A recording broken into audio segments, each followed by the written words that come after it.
A very good afternoon to my dear students. कैसे हैं आप लोग बच्चास? I welcome you all to our channel Just Class 9th and 10th. This is the one-stop solution for all of your problems, right?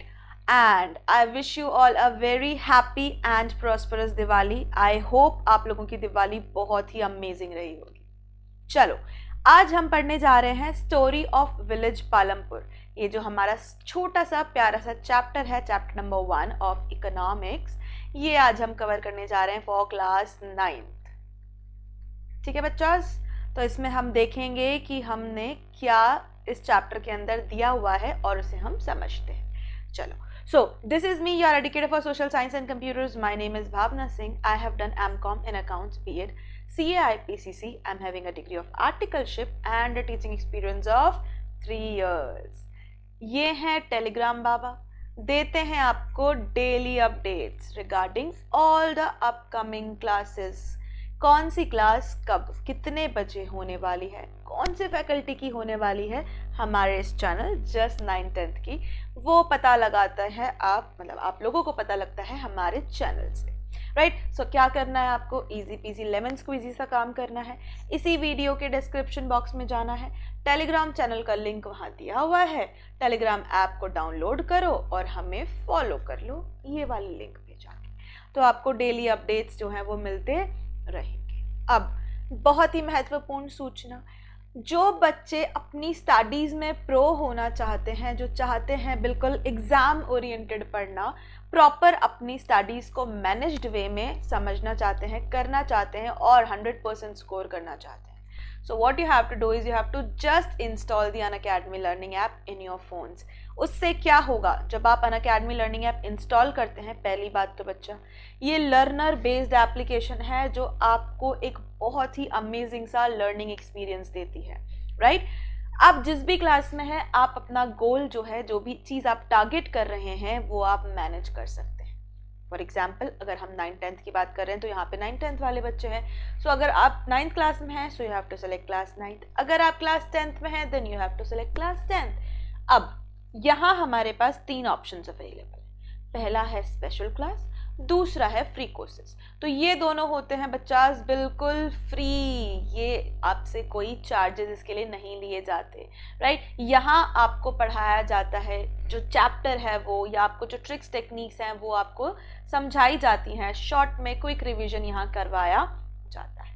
But अगर आप पूरे core concepts पढ़ना चाहते हो, राइट, अगर आप चाहते हो वर्ड टू वर्ड एक्सप्लेनेशन लेना, अगर आप चाहते हो क्वेश्चन एंड आंसर्स जो प्रीवियस ईयर में पूछे गए हैं, या जो कैसे हमें आंसर लिखना है, हाउ टू राइट आंसर, अगर आप इन सारे क्वेश्चंस का आंसर चाहते हो, then what you have to do is you have to just subscribe to Unacademy. देखो, 2 तरीके के सब्सक्रिप्शन पैकेजेस हैं. पहला है प्लस और दूसरा है आइकॉनिक. यानी कि एक है हमारे पास बेसिक सब्सक्रिप्शन और दूसरा है हमारे पास एडवांस्ड सब्सक्रिप्शन. जो बेसिक सब्सक्रिप्शन होता है बच्चा, इसके अंदर क्लास 9, 10, 11th एंड 12th के सारे वीडियोस पे कंप्लीट एक्सेस मिलता है, राइट.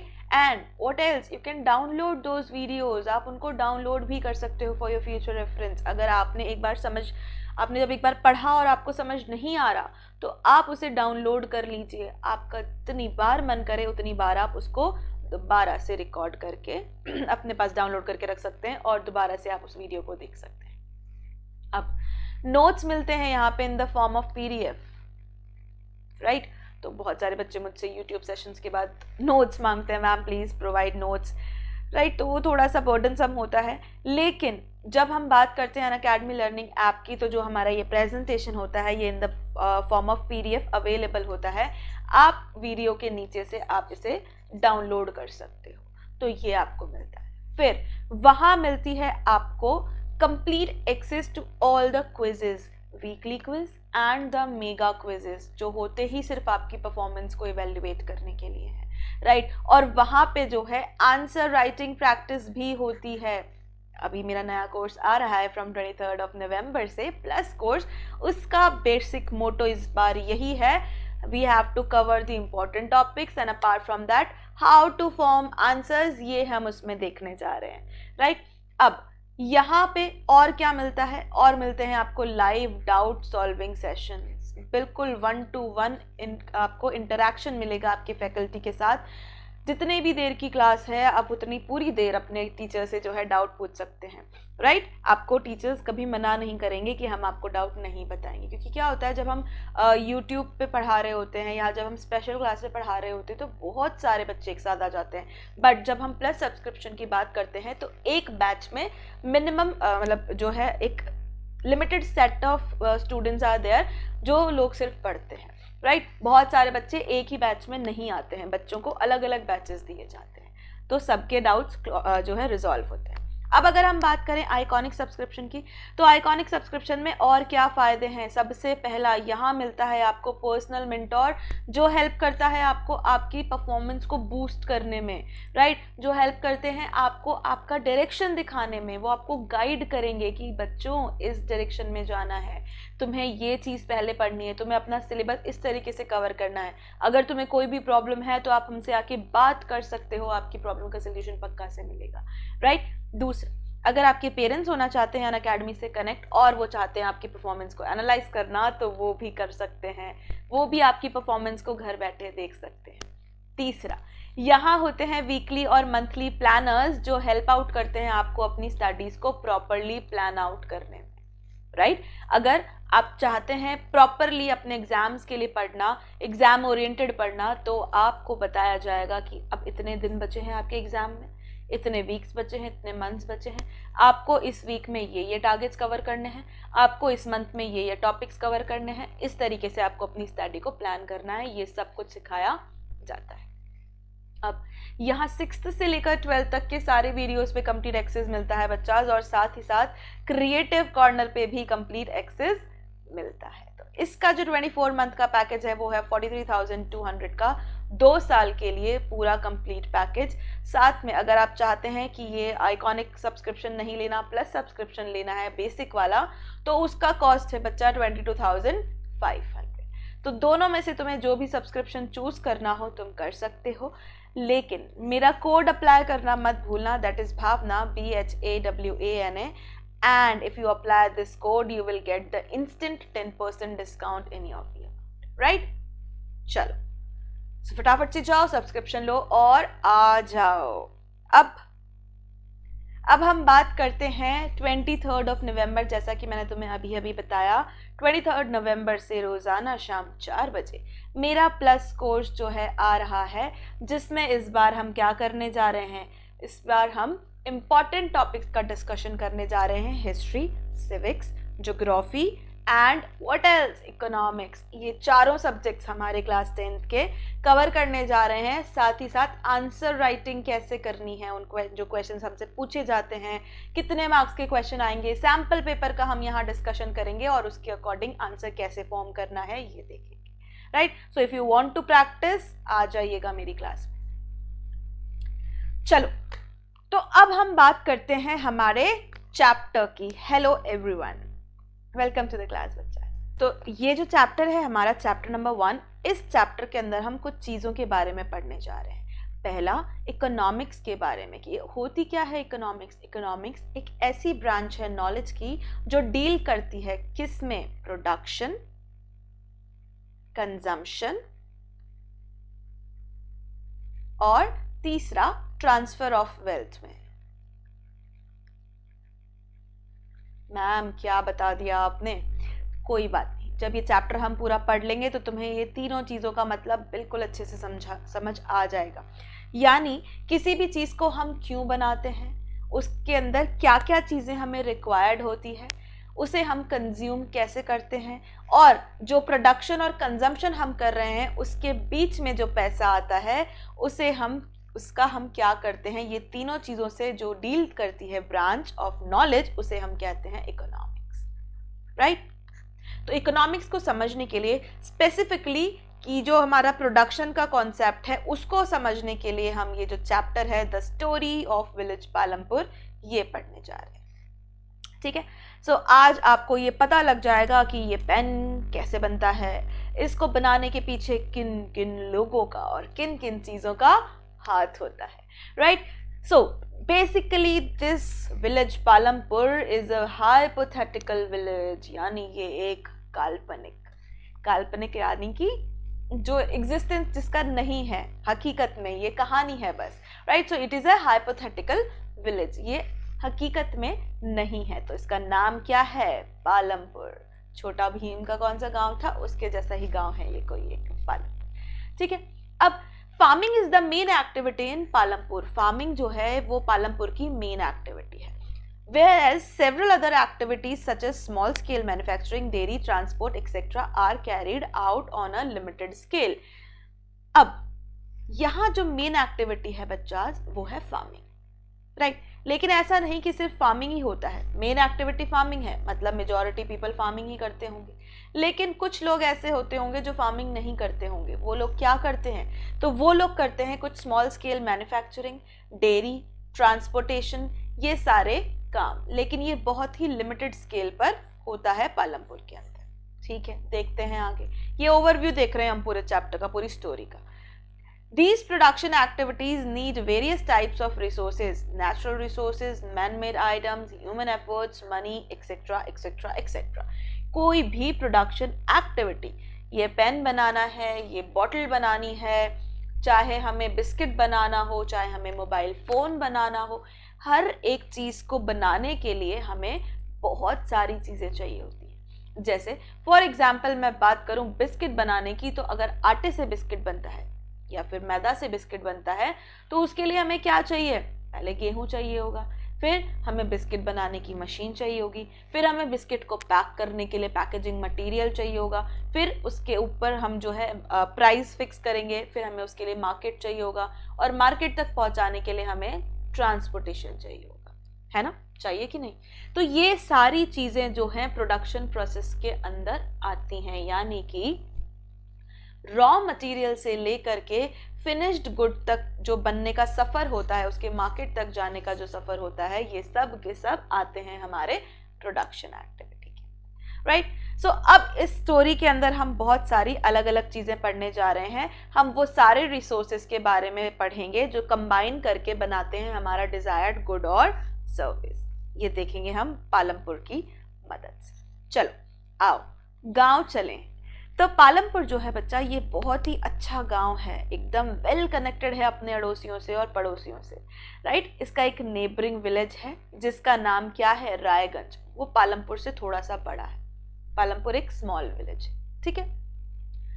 अब रायगंज है इसके पड़ोस में। रायगंज जो है एक बड़ा विलेज है जो 3 किलोमीटर दूर है पालमपुर से, ठीक है, अच्छी बात है। अब यहाँ हमने पहली लाइन में ही पढ़ा कि जो पालमपुर है ये वेल कनेक्टेड है अपने नेबरिंग विलेजेस और टाउन से। इसका क्या मतलब है कि पक्का यहाँ रोड्स होंगे। So all weather roads connect the village to Raiganj and further on the nearest small town of Shahpura. तो ये ऑल वेदर रोड्स यानी कि बहुत ही अच्छे रोड्स बने हुए हैं जो सभी मौसमों के हिसाब से बने होते हैं, किसी भी मौसम में खराब नहीं होंगे। तो ऐसे पक्के रोड, पक्की सड़कें बनी हुई हैं जो कनेक्ट करती हैं पालमपुर को रायगंज से और एक और पड़ोसी जो टाउन है, एक छोटा कस्बा है जिसका नाम है शाहपुर, उससे। तो 2 पड़ोसी हो गए पालमपुर के। 1 मार्क में पूछा जाता है, बताओ इनमें से कौन कौन पालमपुर का नेबरिंग विलेज और टाउन है? एक तुम्हें ऑप्शन दिया होगा रायगंज और तुम्हें दूसरा दिया होगा शाहपुर। तो तुम बोथ पे टिक कर देना, ठीक है। चलो अब आगे चलते हैं। ट्रांसपोर्ट तुम्हें क्या क्या देखने को मिलेगा इस ऑल वेदर रोड के ऊपर जो कनेक्ट कर रहा है पालमपुर को रायगंज और शाहपुर से? तो तुम्हें यहाँ देखने को मिलेंगी बुलक कार्ट्स, टोंगास, बग्गीज, है ना, जो बफेलोज जिनको चला रही हैं, देखो यहाँ पिक्चर में भी तुम्हें देखने को मिलेगा।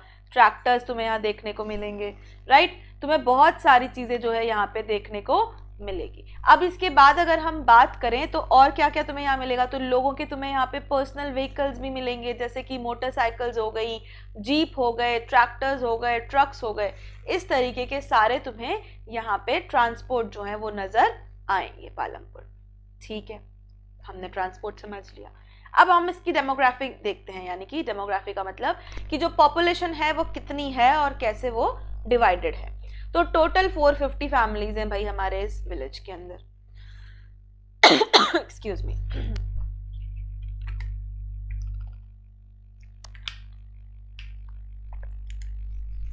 टोटल कितनी फैमिलीज हैं? 450 फैमिलीज हैं। सब फैमिलीज जो हैं वो मतलब ऐसा नहीं कि किसी एक ही कास्ट से बिलोंग करती हैं, अलग अलग कास्ट से ये फैमिलीज बिलोंग करती हैं, ठीक है। 80 फैमिलीज जो हैं वो अपर क्लास या अपर कास्ट फैमिलीज हैं, और जो पालमपुर है उसका मेजॉरिटी ऑफ लैंड यानी कि जो खेत है या जो ज़मीन है, मेजॉरिटी ऑफ ज़मीन पालमपुर की वो उन लोगों के पास ही है। 80 फैमिलीज जो हैं अपर कास्ट की, उनके पास उनके जो मकान हैं वो बड़े बड़े हैं, और वो किससे बने हुए हैं? ब्रिक से और सीमेंट से बने हुए हैं। यानी कि ये कौन से हाउसेज में रहते हैं? ये रहते हैं हमारे पक्का हाउसेज में। हाँ, पढ़े थे हमने पक्का हाउस और कच्चा हाउस, है ना। तो ये पक्का हाउसेज में रहते हैं, इनके हाउसेज ब्रिक्स और सीमेंट से मिलकर बने। अब दूसरी तरफ है एससीज, दलित्स जो होते हैं, वो 1/3 ऑफ द पॉपुलेशन को कंप्राइज करते हैं, यानी कि पालमपुर में 1/3 लोग जो हैं वो दलित क्लास से आते हैं, ठीक है। अब ये जो इनके जो घर हैं वो कुछ खास ज्यादा बड़े नहीं हैं, छोटे घरों में ये लोग रहते हैं, और इनके जो घर हैं वो मड और स्ट्रॉ से बने हुए हैं, मिट्टी से और भूसा जो होता है उससे बने हुए हैं, ठीक है। तो ये कौन से हाउसेस हैं? ये हैं हमारे कच्चा हाउस, ठीक है। तो जो 80 क्लासेस हैं, 80 अपर क्लास फैमिलीज हैं, अपर कास्ट फैमिलीज, वो रहती हैं पक्का हाउसेस में, और 1/3 जो पॉपुलेशन है पालमपुर की वो रहती है कच्चा हाउसेस में, जो कि कंप्राइज करते हैं दलित कम्युनिटी को। अब फैसिलिटीज क्या क्या है भाई? देखो, जैसे कि हमने कहा कि पालमपुर जो है वो एक हाइपोथेटिकल विलेज है, यानी कि सब कुछ अच्छा अच्छा तो पक्का से होगा ही होगा ना, कहानी है तो अपना मन जैसा बनाना चाहो बना सकते हो। तो यहाँ पे भाई भरपूर इलेक्ट्रिसिटी आती है, वरना गांव की हालत ऐसा होता है कि आधे टाइम बिजली आती है और आधे टाइम चली जाती है, राइट। सो यहाँ पे अच्छी इलेक्ट्रिसिटी की व्यवस्था है, यानी कि गुड इलेक्ट्रिसिटी सप्लाई है, इलेक्ट्रिक सप्लाई है। दूसरा, एजुकेशन की अगर हम बात करें तो यहाँ 2 प्राइमरी स्कूल्स हैं, यानी कि 5th तक के स्कूल्स, और एक हाई स्कूल है, यानी कि जिसके अंदर जो 10th तक वाले जो बच्चे हैं वो पढ़ते हैं। फिर अगर हेल्थ केयर की मैं बात करूं, हाई स्कूल में 10th + 12th दोनों बच्चे पढ़ते हैं, ठीक है। अब अगर मैं हेल्थ केयर की बात करूं तो एक गवर्नमेंट ओन्ड पीएचसी है यहाँ पे, और एक प्राइवेट डिस्पेंसरी है। गवर्नमेंट ओन्ड पीएचसी यानी कि प्राइमरी हेल्थ केयर सेंटर, और एक प्राइवेट डिस्पेंसरी यानी कि कोई एक वहां का ही डॉक्टर होगा जिसने अपनी एक डिस्पेंसरी वहां खोली हुई है। ऑल वेदर रोड्स हैं, ये तो हम देख ही चुके हैं।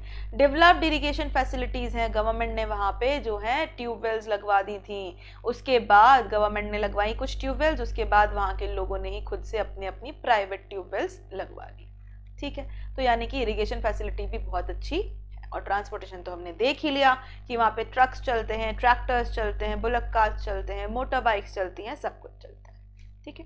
चलो अब आ जाते हैं हम हमारे मेन टॉपिक पे, जो है प्रोडक्शन एक्टिविटी इन पालमपुर, यानी कि ये लोग किस चीज का उत्पादन करते हैं या कैसी कैसी उत्पादन एक्टिविटीज के अंदर ये इन्वॉल्व है। तो 2 तरह की प्रोडक्शन एक्टिविटीज हमें पालमपुर में देखने को मिलती है। पहली है हमारी फार्मिंग एक्टिविटी और दूसरी है नॉन फार्मिंग एक्टिविटी, यानी कि ऐसी एक्टिविटीज जिसके अंदर प्रोडक्शन हम फार्म से करते हैं, यानी खेती करते हैं। सिंपल भाषा में अगर हम देखें तो जो लोग खेती करते हैं वो फार्मिंग एक्टिविटी में इन्वॉल्व हैं, और जो लोग खेती नहीं करते हैं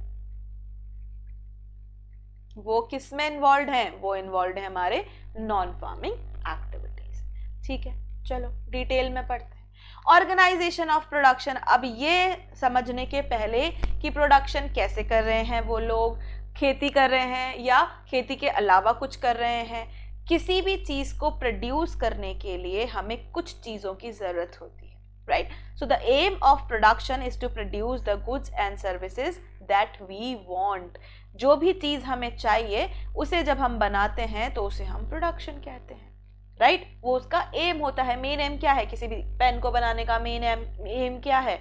बच्चे इससे लिख पाए, टीचर्स इससे लिख पाए, राइट। बिस्किट को बनाने का मेन एम क्या है? कि हम उससे अपना पेट भर पाए, अगर हमारे पास जो है किसी टाइम पर खाना अवेलेबल नहीं है तो, या हमें कुछ क्विक स्नैक में कुछ खाना है तो, है ना। अलग अलग चीजों के जो एम है प्रोडक्शन का वो होता है कि ह्यूमन वांट्स को सेटिस्फाई करना, चाहे वो कोई भी कमोडिटी हो जिसे हम यूज करते हैं, वो हम हमारी ह्यूमन वांट्स को सेटिस्फाई करने के लिए प्रोड्यूस करते हैं, ठीक है। 4 तरह की चीजें जो है हमें इसके लिए चाहिए होती हैं। 4 फैक्टर्स होते हैं जो प्रोडक्शन के अंदर बहुत बड़ा रोल प्ले करते हैं, यानी कि आप ऐसे कह सकते हो कि 4 फैक्टर्स होते हैं प्रोडक्शन के, 4 इंपॉर्टेंट चीजें जो प्रोडक्शन के लिए चाहिए ही चाहिए हैं, इनके बिना काम नहीं चल पाएगा, राइट। सो पहला है लैंड, दूसरा है लेबर, तीसरा है हमारा फिजिकल कैपिटल और चौथा है हमारा human capital. Land, labour, physical capital और ह्यूमन कैपिटल, ये हमारा सबसे इंपॉर्टेंट टॉपिक है इस पूरे चैप्टर का, राइट। इससे 1 मार्क का क्वेश्चन भी आते हैं, 3 मार्क का क्वेश्चन भी आते हैं और हमारे 5 मार्क का क्वेश्चन भी आते हैं। तो land, labour, physical capital, human capital, चलो एक एक को हम डिटेल में पढ़ते हैं। सबसे पहला है हमारा लैंड। लैंड तो सबको ही पता है, जमीन। किसी भी चीज को बनाने के लिए ये पहला रिक्वायरमेंट है और सबसे बड़ा रिक्वायरमेंट है। अगर हमारे पास लैंड नहीं होगा और अदर नेचुरल रिसोर्सेज नहीं होंगे, जैसे कि वाटर हो गया, फॉरेस्ट हो गया, मिनरल्स हो गए, तो हम क्या प्रोडक्शन कर पाएंगे। फॉर एग्जाम्पल, अगर हमने बनाई है बिस्किट बनाने की फैक्ट्री हमें लगानी है, या कार बनाने की फैक्ट्री मुझे लगानी है, तो मैं फैक्ट्री को कहाँ लगाऊंगी, मार्स पे या हवा में, नहीं ना, जमीन पे लगाऊंगी। तो इसीलिए मुझे क्या चाहिए, लैंड चाहिए। तो किसी भी चीज के प्रोडक्शन के लिए सबसे पहली चीज जो हमें चाहिए होती है वो होता है land. So this is the first requirement, right. और लैंड के साथ साथ अदर नेचुरल रिसोर्सेज भी हमें चाहिए होते हैं, जैसे हम पानी का इस्तेमाल करते हैं, फॉरेस्ट का इस्तेमाल करते हैं, मिनरल्स का इस्तेमाल करते हैं, राइट। माइनिंग एक्टिविटीज हम करते हैं। फिर उसके बाद जैसे हमने एल्यूमिनियम अगर मैं बात करूं एल्यूमिनियम बनाने की, या फिर आयरन या स्टील इंडस्ट्री की मैं बात करूं, तो आयरन और स्टील इंडस्ट्री के लिए हमें रॉ मटेरियल में क्या चाहिए होगा, हमें आयरन ओर चाहिए होगा, है ना। तो आयरन ओर कहाँ से आएगा, वो आएगा हमारी माइनिंग एक्टिविटी से, है ना। तो इसी तरीके से हम हर एक चीज के लिए डिपेंडेंट हैं लैंड पर और अदर नेचुरल रिसोर्सेज पे। तो ये सबसे इंपॉर्टेंट फैक्टर होता है। और ऐसा ही तुम्हें 1 नंबर में क्वेश्चन पूछा जाता है कि which among the following is the most important factor of production, या फिर which among the following is the first requirement for production. तो लिख देना लैंड। चलो देखो कितना क्यूट जिफ है। अब हम बात करते हैं, ठीक है, हमारे पास जमीन थी, हमने उस पर फैक्ट्री लगा ली। अब क्या फैक्ट्री में मशीन्स अपने आप काम करने लगेंगी, नहीं ना, लोगों की जरूरत होगी हमें उसके लिए। तो जब लोग फैक्ट्री के अंदर काम करते हैं तो उसे हम कहते हैं लेबर, यानी कि this is the second requirement, that is people who will do the work, यानी कि वो लोग जो काम करेंगे उन्हें हम कहते हैं लेबर। हमने मशीनरी लगा ली, हमने फैक्ट्री लगा ली, बहुत सारी अच्छी अच्छी मशीन हम लेकर आए हैं, पर वो अपने आप थोड़ी ना चलेंगी। उसके लिए हमें ज़रूरत होगी कुछ लोगों की जो उसमें काम करें, जैसा कि ये लोग सब यहाँ पे काम कर रहे हैं, right. So some production activities require highly educated workers to perform the necessary task known as skilled laborers. Other activities require workers who can do manual work. Each worker is providing the labor necessary for production. Unskilled labor. देखो, labour जो है हमारी 2 तरह की होती है। तो तुमसे जब एग्जामिनेशन में पूछा जाए कि बच्चा पहले तो लेबर बता दो क्या होती है, फिर उसके बाद ये बता दो कि कितने तरीके की होती है, तो तुम लिख देना मोटा मोटा जो है, मोटा मोटी, या फिर मोटा मोटी is right, you know, phrase ऐसे ही हम बोलते हैं। तो बेसिकली 2 तरीके में हम डिवाइड करते हैं। पहली होती है हमारी स्किल्ड लेबर और दूसरी होती है हमारी अनस्किल्ड लेबर, यानी कि ऐसी एक्टिविटीज, बहुत सारी ऐसी एक्टिविटी होती है जिसके बारे में हमें कोई एक पर्टिकुलर स्किल पता होनी चाहिए, राइट। अगर मैं बात करूं तुमसे कि हमें जो है रॉ जो हमारा ओर है, गोल्ड ओर है, उससे हमें जो है बनाना है क्या, ईयरिंग बनाना है गोल्ड का, या फिर मेरे पास एक गोल्ड का जो है ईंट था या ब्रिक था जिससे मुझे बनाने हैं ईयरिंग। अब मैं जाके किसी ऐसे इंसान को जो कंस्ट्रक्शन साइट पे कंस्ट्रक्शन कर रहा है, घर बना रहा है, उसको मैं दे दूं कि भैया ये सोने का ईंट पकड़ो, ये ब्रिक पकड़ो और मुझे इससे गोल्ड के ऑर्नामेंट्स बना के दे दो, तो वो पहले तो मुझे देखेगा ऐसे, अच्छा हम तुम्हें पागल लगते हैं क्या, राइट। तो इसीलिए जो है वो उसका काम क्या है, उसका काम है वो घर बना सकता है, बट वो गोल्ड के ऑर्नामेंट्स नहीं बना सकता। तो कुछ ऐसे काम होते हैं जिसके लिए हमें पर्टिकुलर स्किल की जरूरत होती है, तो उसे हम कहते हैं स्किल्ड लेबर। दूसरे ऐसे काम जिसे कोई भी कर सकता है, फॉर एग्जाम्पल अगर मैं बात करूं, चलो हम कंस्ट्रक्शन लेबर की ही बात करते हैं, या किसी भी इंसान की बात करते हैं। अगर हम उसे बोलें कि आपको ये जो ईंट है ये उठा के यहाँ रखनी है बस, तो कोई भी कर देगा। या जैसे ये लेकर आ रहा है कि आपको वहां जाना है, वहां से ये सामान उठाना है और उठा के इस टेबल पे लाके देना है, तो ये तो कोई भी कर देगा। तो ये मैनुअल वर्क होता है जिसको अनस्किल्ड लेबर कहा जाता है। मैनुअल वर्क जो अनस्किल्ड लेबर करती है, यानी इसके लिए कोई खास स्किल की हमें जरूरत नहीं होती, हमें कोई रॉकेट साइंस नहीं चाहिए इसके लिए, ये कोई भी नॉर्मल इंसान काम कर सकता है बिना किसी स्किल के। तो दो तरह की हमारी लेबर होती है। चलो अब तीसरे हमारे पे चलते हैं फैक्टर पे, जो कि है फिजिकल कैपिटल। फिजिकल कैपिटल यानी कि कैपिटल का मतलब क्या होता है, पहले तो तुम मुझे ये समझाओ, what is the meaning of capital. Capital का मतलब होता है बच्चास, जो भी पैसा या कोई भी मशीनरी, कोई भी इन्वेस्टमेंट जो मैंने किया है किसी भी एक चीज को प्रोड्यूस करने के लिए। फॉर एग्जाम्पल, अगर मुझे बनाना है बिस्किट, तो बिस्किट बनाने के लिए मुझे रॉ मटेरियल भी चाहिए होगा, व्हीट। तो मैं क्या करूंगी, व्हीट कैसे खरीदूंगी, पैसे से। दूसरा, मुझे फैक्ट्री लगानी है, फैक्ट्री लगाने के लिए मुझे क्या चाहिए होगा, पैसा चाहिए होगा, या लैंड चाहिए होगी, मशीनरी चाहिए होगी, वो कहाँ से आएंगी, पैसे से आएंगी, है ना। तो जो पैसा हम यूज करते हैं उसे हम कहते हैं फिजिकल कैपिटल। तो फिजिकल कैपिटल के अंदर बेसिकली दो चीजें आती हैं। So the third requirement is physical capital, that is the variety of inputs required at every stage during the production। और हर एक स्टेज पे हमें जरूरत होती है इस कैपिटल की, यानी प्रोडक्शन को शुरू करने से लेकर एंड करने तक में, मार्केट तक भेजने में जो भी पूरी जगहों पे पैसा लगता है, जितनी भी स्टेजेस इन्वॉल्व होती हैं उसमें, उसे हम कहते हैं फिजिकल कैपिटल, राइट।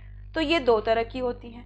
पहली होती है हमारी फिक्स्ड और दूसरी होती है हमारी वर्किंग, यानी एक तो चुपचाप खड़ी रहती है और एक पूरा दिन काम करती रहती है। ऐसा नहीं, फिक्स्ड कैपिटल मतलब ऐसी कैपिटल या ऐसी जगह पैसा हमने लगा दिया जो एक बार हमने लगा दिया तो बहुत लंबे समय तक हमें उसे दोबारा लगाने की जरूरत नहीं। फॉर एग्जाम्पल अगर मैं बात करूं मशीनरी की, या फॉर एग्जाम्पल मैं बात करूं बिल्डिंग की, तो एक बिल्डिंग अगर मैंने बना दी तो उससे एक बिस्किट का पैकेट तो मैं बनाऊंगी नहीं, या एक मशीन जो मैं लेकर आई हूं उससे मैं सिर्फ एक बिस्किट का पैकेट तो बनाऊंगी नहीं, मैं उससे बहुत सारे बिस्किट के पैकेट्स बनाऊंगी, थाउजेंड्स ऑफ पैकेट्स बनाऊंगी, है ना।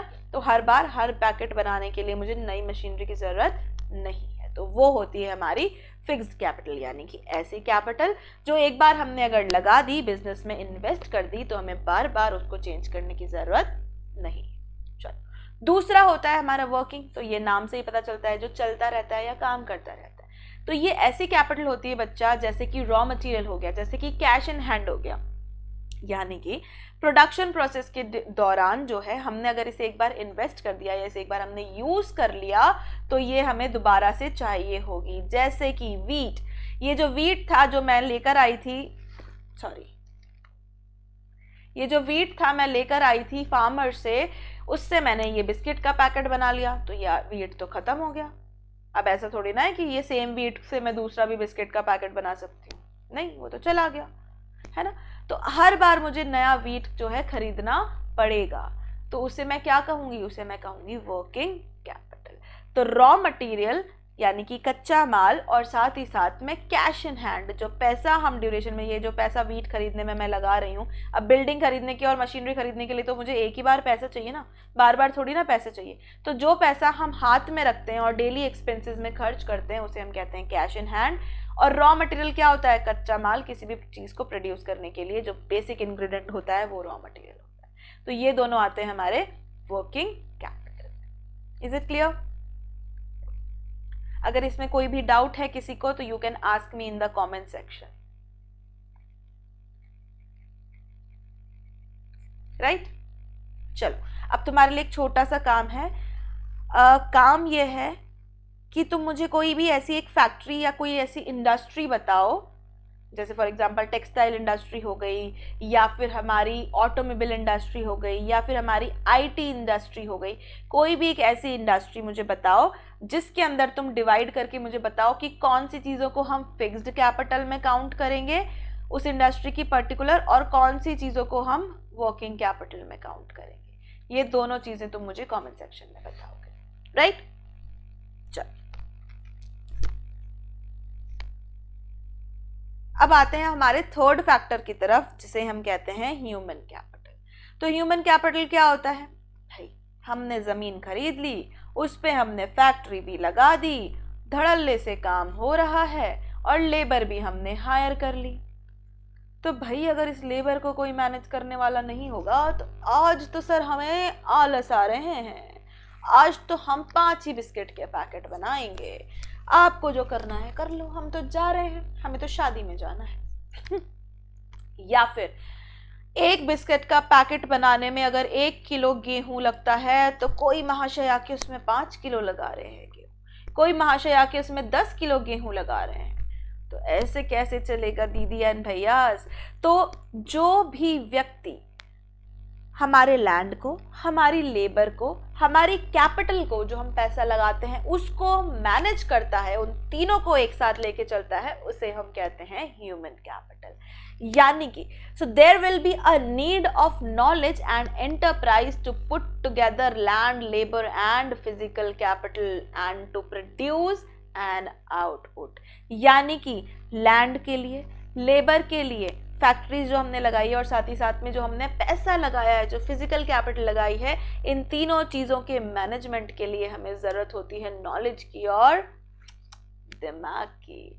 तो उनको हम कहते हैं ह्यूमन कैपिटल। जैसे फॉर एग्जाम्पल डायरेक्टर हो गया किसी कंपनी का, चीफ एग्जीक्यूटिव ऑफिसर हो गया, HR मैनेजर्स हो गए, ह्यूमन रिसोर्स मैनेजर्स, ये सारे के सारे लोग क्या करते हैं, ये हमारे लैंड को, लेबर को और फिजिकल कैपिटल को, तीनों को एक साथ जो है संभालते हैं, तीनों का प्रॉपर मैनेजमेंट करते हैं।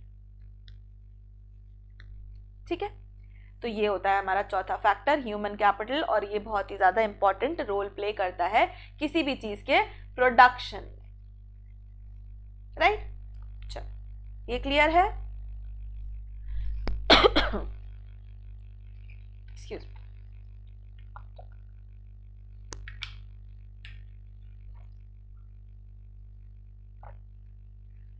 चलो अब आ जाते हैं हम फार्मिंग इन पालमपुर। तो हमने देखा था कि भाई जो पालमपुर के लोग हैं वो 2 तरह की प्रोडक्शन एक्टिविटीज में इन्वॉल्व हैं। एक तो है हमारी फार्मिंग एक्टिविटीज, दूसरी है हमारी नॉन फार्मिंग एक्टिविटीज। तो सबसे पहले फार्मिंग को ही देख लेते हैं। पहली चीज लैंड। तो लैंड जो है पालमपुर में बच्चा वो फिक्स्ड है, यानी कि जितना था उतना ही रहेगा। ऑब्वियस सी बात है, land is fixed in nature, जितना है अर्थ पे उतना ही रहेगा। ऐसा तो होगा नहीं कि थोड़ा मार्स से ले लें, थोड़ा मून से ले लें, है ना। ऐसा नहीं होता कि चलो अच्छा लैंड की कमी पड़ रही है, अरे मार्स वालों जरा भेजना थोड़ा लैंड, ऐसा नहीं होता, है ना। सो लैंड जो है वो फिक्स्ड है। और अगर पालमपुर की स्पेसिफिकली मैं बात करूं तो पालमपुर के 75% जो लोग हैं वो कौन सी एक्टिविटी में डिपेंडेंट है, तो वो सारे के सारे लोग फार्मिंग के ऊपर डिपेंडेंट हैं अपना लाइवलीहुड अर्न करने के लिए, अपनी रोजी रोटी कमाने के लिए खेती करते हैं। ठीक है, तो ये क्या हो गया, ये मेन प्रोडक्शन एक्टिविटी हो गई पालमपुर की। तो तुमसे कोई एक नंबर में पूछ ले कि which is the main production activity of Palampur, तो तुम बता देना फार्मिंग, और ले लेना 1 मिनट। ये क्या भाई स्पेलिंग मिस्टेक, कोई बात नहीं। तो तुम बोल देना कि वो है क्या, फार्मिंग, खेती। चलो अब 1960s में चलते हैं, थोड़ा हिस्ट्री में चल लेते हैं। Since 1960 in Palampur there has been no expansion in land area under cultivation. यानी कि 1960 के बाद से लैंड में जो लैंड का एरिया है जिसपे कल्टीवेशन करते हैं उसमें कोई भी बढ़ोतरी नहीं हुई है, यानी कि अप टू मैक्सिमम कल्टीवेट करते हैं। यानी अगर हमारे पास 10 हेक्टेयर लैंड है तो 10 के 10 हेक्टेयर पे हम कल्टीवेशन करते हैं, एक भी हेक्टेयर खाली नहीं छोड़ा हुआ है। There exists no further scope of increasing farm production by bringing new land under cultivation। यानी कि अब हमने जितना भी लैंड था पालमपुर में वो सारे के सारे लैंड पे कर लिया है कल्टीवेशन। अब लैंड कहाँ से बढ़ा है, बढ़ा ही नहीं सकते, तो फिर अब क्या करें, लोग तो बढ़ते जा रहे हैं, पॉपुलेशन जो है वो तो पहले कम थी और अब बहुत ही ज़्यादा होती जा रही है।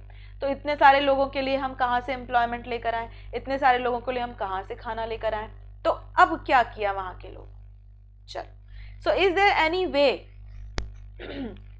One can grow more from the same land. क्या कोई तरीका है जिसके थ्रू हम एक सेम पीस ऑफ लैंड से बहुत ज़्यादा खेती कर सकते हैं, यानी इसी 10 हेक्टेयर लैंड के ऊपर मैं जो है ज़्यादा खेती कर पाऊँ।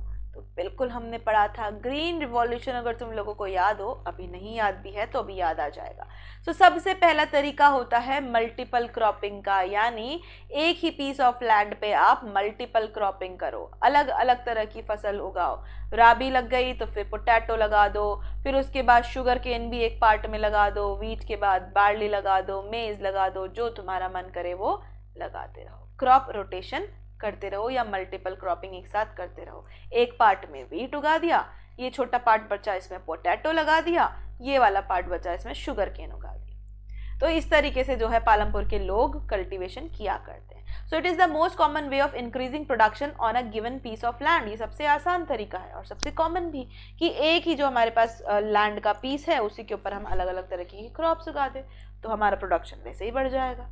ऑब्वियस सी बात, जहाँ साल में तुम एक जो क्रॉप है वो लगाओगे, उसकी जगह तुम साल में 3 क्रॉप लगाओगे, 4 क्रॉप लगाओगे, 5 क्रॉप लगाओगे, तो किससे प्रोडक्शन बढ़ेगा? ऑब्वियसली मल्टीपल क्रॉपिंग से बढ़ेगा। All land is cultivated in Palampur, no land is left idle. जैसा कि अभी हम देख कर आए कि सारा का सारा जो लैंड है पालमपुर में वो कल्टिवेट किया जा चुका है, यानी अब ऐसा कोई भी पार्ट ऑफ लैंड नहीं बचा, पीस ऑफ लैंड नहीं बचा जिसे हम अब और ज्यादा बढ़ा सकें। तो यहाँ के लोग क्या करते हैं, रेनी सीजन के अंदर खारिफ क्रॉप लगाते हैं जैसे ज्वार और बाजरा। अक्टूबर से दिसंबर के बीच में ये लोग क्या करते हैं, ये लोग पोटैटोज उगा देते हैं। फिर जब विंटर सीजन आता है तो ये राबी क्रॉप लगा लेते हैं जैसे कि वीट हो गया हमारा। और राबी और खारिफ सीजन के बीच का जो पीरियड होता है उसे हम क्या कहते हैं बच्चा पार्टी? उसे कहते हैं हम जैद सीजन। ये तुम 10th में पढ़ोगे। चलो छोड़ो, अभी तुम्हारे किसी काम का नहीं, छोड़ दो, भूल जाओ। सो खारिफ क्रॉप लगाते हैं ये रेनी सीजन में, यानी कि ये समर होती है, वैसे तो बेसिकली समर क्रॉप्स होती है खारिफ क्रॉप्स, ज्वार और बाजरा। फिर अक्टूबर से दिसंबर के बीच का जो छोटा सा पीरियड बचता है उसमें ये पोटैटोज उगा देते हैं। विंटर सीजन में ये राबी क्रॉप उगा देते हैं जैसे कि वीट उगा दिया।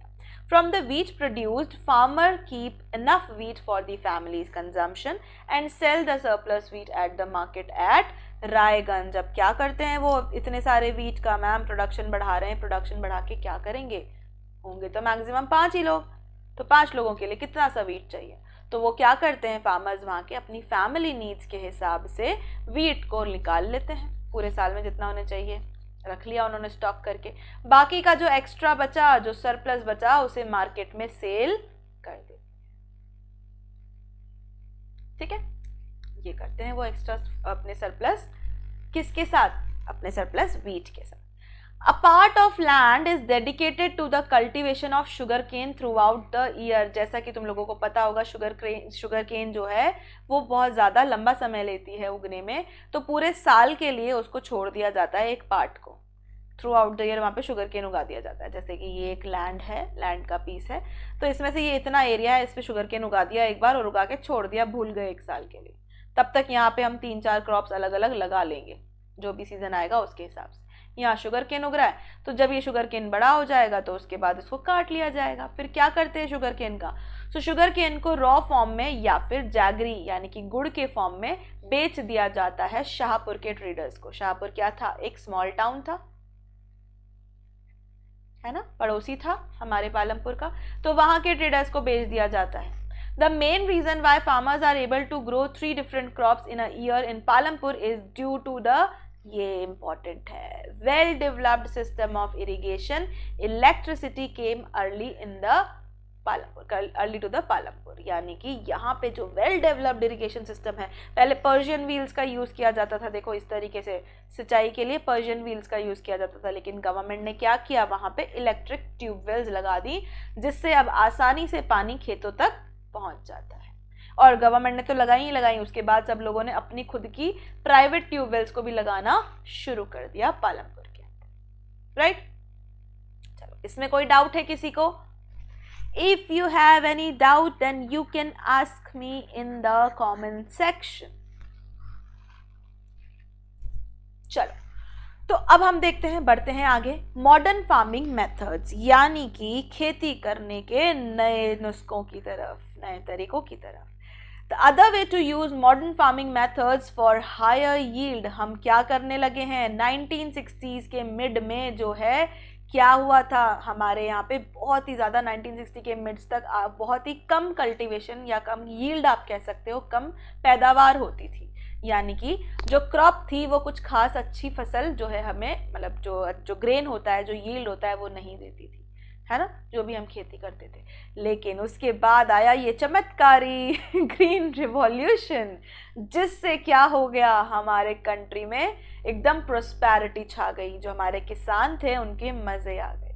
सो in the late 1960s introduce the green revolution in late 1960s introduced the Indian farmers to cultivation of wheat and rice, specifically wheat और rice के लिए बहुत ही अच्छी मेथड आए थे, जिसकी वजह से हमारी जो यील्ड थी वो बहुत ज़्यादा अच्छी हो गई थी। क्या यूज़ करते थे हम, high yielding variety seeds, HYV seeds.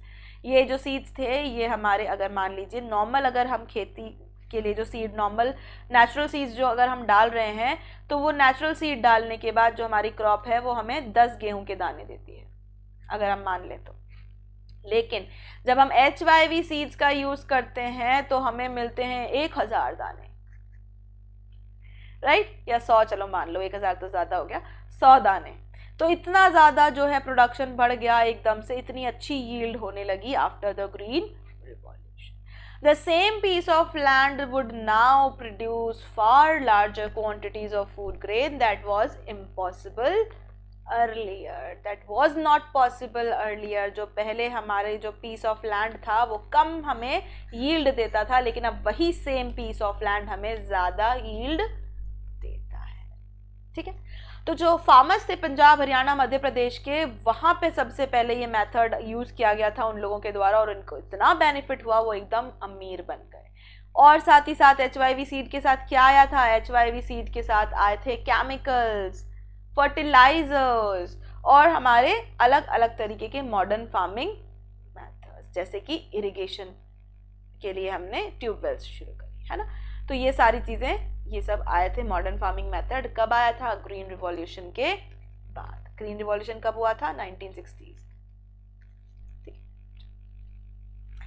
अब अगर हम बात करें विल द लैंड सस्टेन, यानी कि ये जो लैंड है इस पे हम मॉडर्न फार्मिंग मेथड्स का यूज तो कर रहे हैं मैम, हम धड़ल्ले से इसमें केमिकल्स डाल रहे हैं, फर्टिलाइजर्स डाल रहे हैं, है ना, HYV सीड्स का यूज कर रहे हैं, तो क्या जो इसकी फर्टिलिटी है वो सस्टेन कर पाएगी, क्या कोई प्रॉब्लम होगी, क्या इतना ज्यादा जो इरिगेशन हम कर रहे हैं उससे पानी के लेवल पे कोई फर्क पड़ेगा? जी हाँ, बिल्कुल पड़ेगा। So land being a natural resource, it is necessary to be careful in its use. Land जो है वो natural resource है, वो हमें भगवान से मिला है, हमें उसके लिए कुछ खास पैसे नहीं देने होते, बट फिर भी ये हमारी रिस्पॉन्सिबिलिटी है कि हम उसे फ्री की चीज ना समझें, है ना, उसके रख रखाव की जिम्मेदारी हम लोगों की होती है। So in many areas, green revolution is associated with the loss of soil fertility due to increased use of chemical fertilizers. जैसा कि मैं अभी आपको बता रही थी कि जैसे ही chemical fertilizers आए, पेस्टिसाइड्स आए, लोगों को yield तो ज़्यादा मिल रही थी, तो लोगों के मन में आ गया क्या, लालच, और प्रोडक्शन करेंगे, आंधे आंधे आंधे, है ना, ऐसे और प्रोडक्शन करेंगे और पैसा कमाएंगे, ज़्यादा yield होगी, और डालो फर्टिलाइजर्स और डालो केमिकल्स, राइट। तो उसकी वजह से जो सॉइल की फर्टिलिटी थी वो बहुत ही ज्यादा हद तक लॉस्ट हो गई, खराब सॉइल होने लगी। It also continues use of and also the continuous use of ground water for tubewell irrigation has led to the depletion of water table. जो हमारा अंडरग्राउंड वाटर टेबल था, लोगों ने बोरवेल करा करा के जो है हमारी अर्थ के अंदर बहुत सारे गड्ढे कर दिए, हर जगह जो है स्ट्रॉ की तरह हमने बोरवेल्स लगा दी हैं, और पूरी अर्थ के जो ग्राउंड वाटर जो हमारा टेबल था उसको डिप्लीट कर दिया, उसमें रिडक्शन हो गया। Environmental resources like soil fertility and ground water are built over years. ये बहुत लंबे समय में बनते हैं, ऐसा नहीं कि आज चुटकी बजाई और सॉइल फर्टाइल हो जाएगी फिर से, या फिर जो ग्राउंड वाटर है उसको हमने रिफिल से फिल कर दिया तो वापस से टेबल इंक्रीज हो जाएगा, नहीं। बहुत ही आसानी से हम उसे डिस्ट्रॉय कर सकते हैं, लेकिन उसको रिस्टोर करने में बहुत लंबा समय लगता है, ठीक है। सो इसीलिए हमको एक्स्ट्रा केयर रखनी चाहिए, हमारे एनवायरनमेंट के बारे में सोचना चाहिए कि भाई ये जो डेवलपमेंट है ये आगे हमारे फ्यूचर में भी डेवलपमेंट ही रहना चाहिए, ऐसा ना हो कि आज का डेवलपमेंट कल की मुसीबत बन जाए या हमारे लिए प्रॉब्लम जो है वो खड़ी हो जाए। इसलिए हमें हर एक रिसोर्स को सोच समझ के यूज करना चाहिए, राइट। चलो, ये हो गया, हमने पढ़ लिया। अब ये जो लैंड है इसका डिस्ट्रीब्यूशन कैसे होता है वहाँ के फार्मर्स के बीच में, किस तरीके से पालमपुर के फार्मर्स जो है लैंड का डिस्ट्रीब्यूशन करते हैं, ये पढ़ते हैं हम।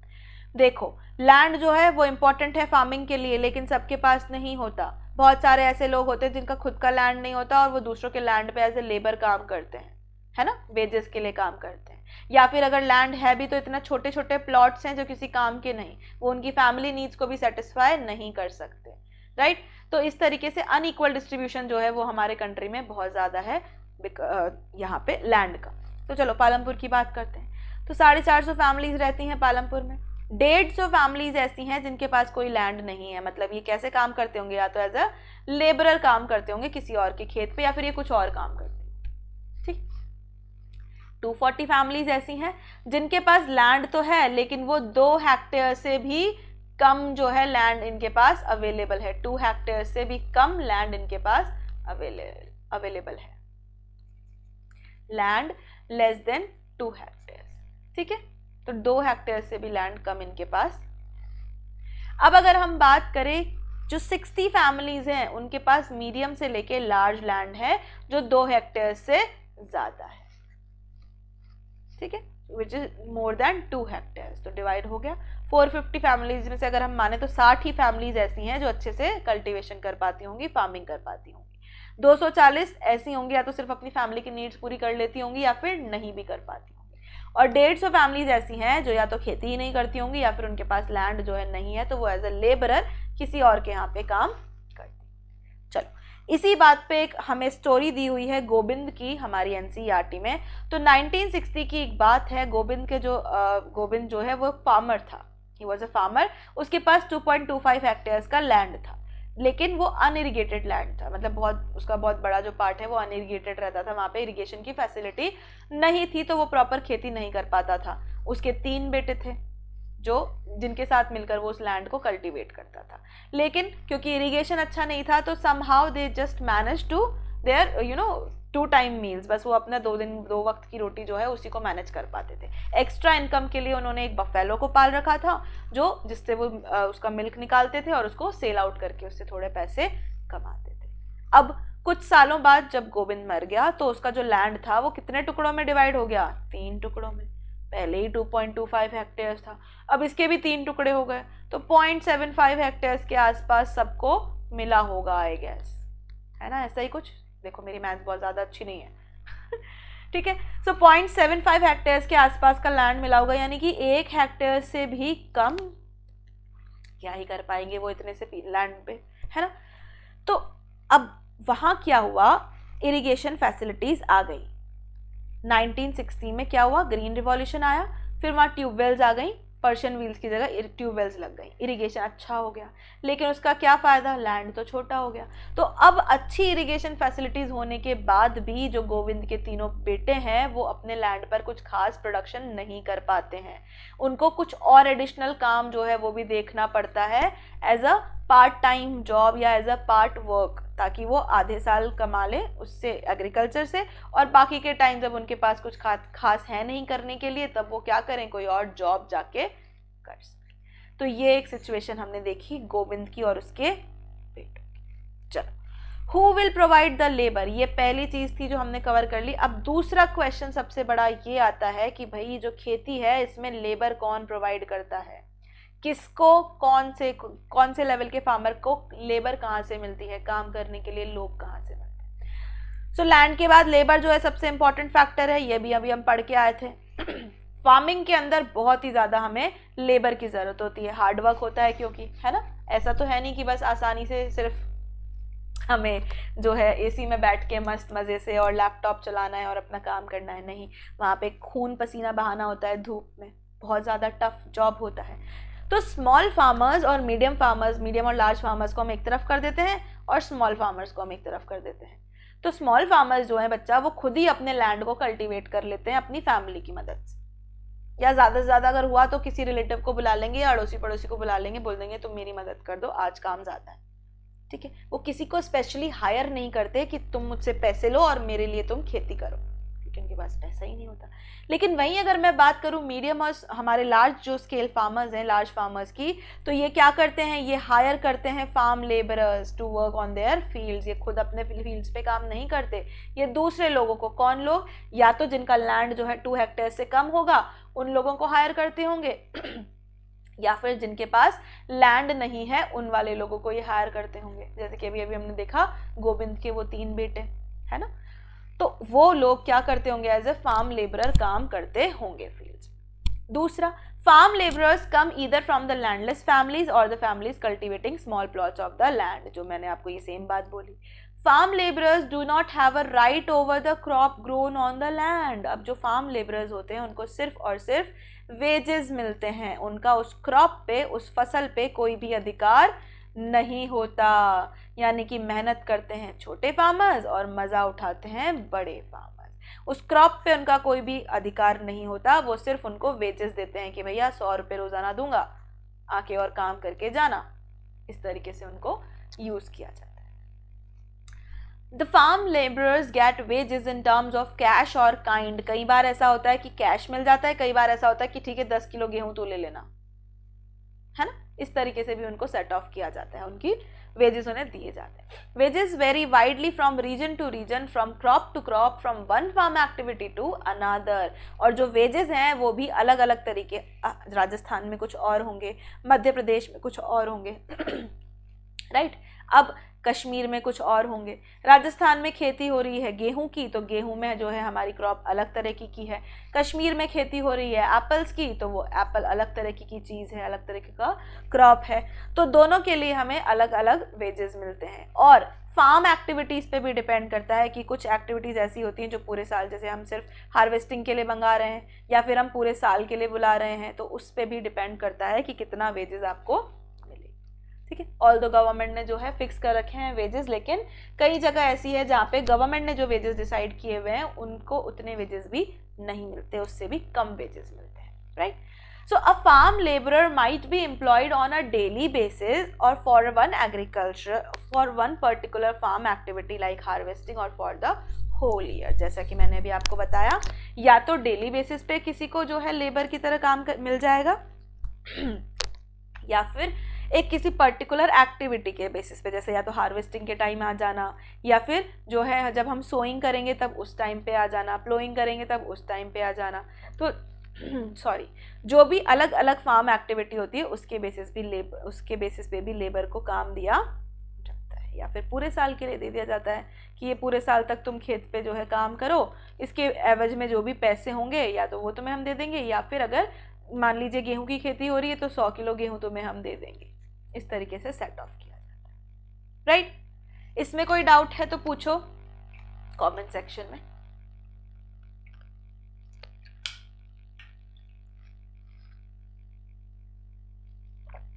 नहीं है, चलो। तो अब अगर हम बात करें द कॉन्वर्जेशन बिटवीन डाला एंड रामकली, ये कॉन्वर्जेशन दिया हुआ है हमें हमारी एनसीईआरटी में। 2 लोग हैं, एक डाला है, ये डाला है, और ये है रामकली, ठीक।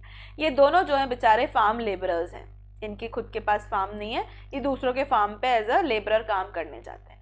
सो जो डाला है, Dala is a landless farm labourer, इसका खुद का फार्म नहीं है, ये दूसरों के फार्म पे काम करता है डेली वेजेस पे, यानी इसको रोजाना का वेजेस रोजाना मिलते हैं। The minimum wages for a farm labourer set by the government is ₹300 per day as per मार्च 2017। 2017 मार्च में 300 पर डे जो है वेज फिक्स किया गया था गवर्नमेंट के द्वारा कि मिनिमम इतना तो फार्म लेबरर्स को आपको देना ही चाहिए, लेकिन इसको सिर्फ और सिर्फ 160 रुपये मिलता है। कम ऑन, देखो कितना ज़्यादा कम है। There is a heavy competition for work among the farm labourers in Palampur. अब पालमपुर में ये कुछ बात कर रहे हैं कि भाई अब तो जो है लोग हार्वेस्टर्स और थ्रेशर्स ले आए हैं, तो अब लोगों को ज़्यादा ज़रूरत, जो बड़े फार्मर्स हैं वो लोगों को काम नहीं दे रहे, वो ट्रैक्टर्स से जो है अपने हार्वेस्टिंग कर रहे हैं, प्लोइंग कर रहे हैं हार्वेस्टर्स से, है ना।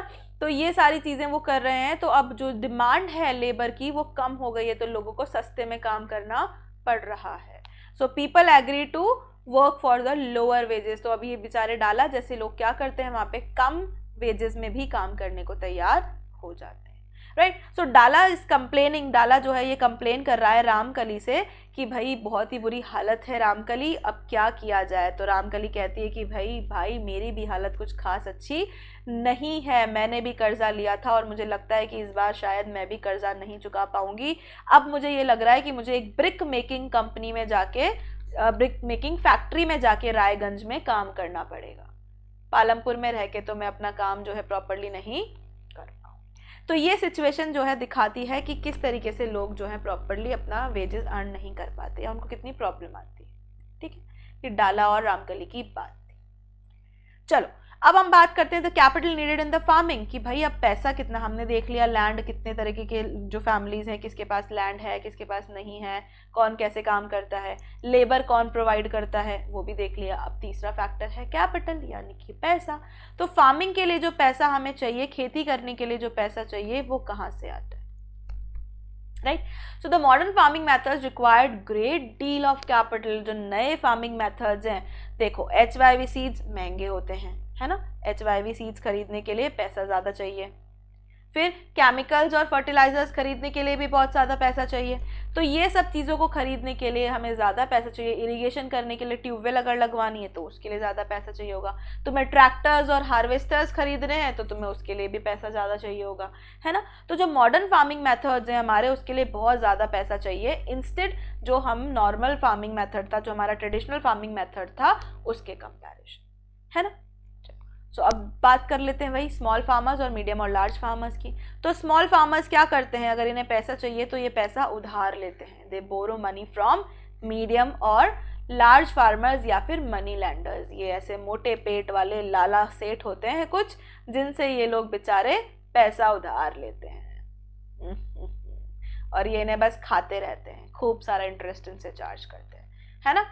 ऐसे लालाओं से ये पैसे उधार लेते हैं, या तो लार्ज फार्मर्स से लेते हैं या मनी लैंडर्स से लेते हैं। अब इनको जो रेट ऑफ इंटरेस्ट है, उधार ऐसे तो मिलता नहीं है, ये तो हमें पता है कि जब हम लोन लेते हैं किसी से तो हमें उसके लिए क्या पे करना होता है, इंटरेस्ट पे करना होता है, राइट। फॉर एग्जाम्पल ये तो हम नॉर्मली भी करते हैं। तुम्हारे किसी फ्रेंड ने तुमसे कहा यार भाई 5,000 रुपये उधार दे दे, ठीक है दे तो दूंगा, मुझे क्या मिलेगा, तो तू चल 1,000 रुपये एक्स्ट्रा रख लेना, ठीक है भाई, done, deal done.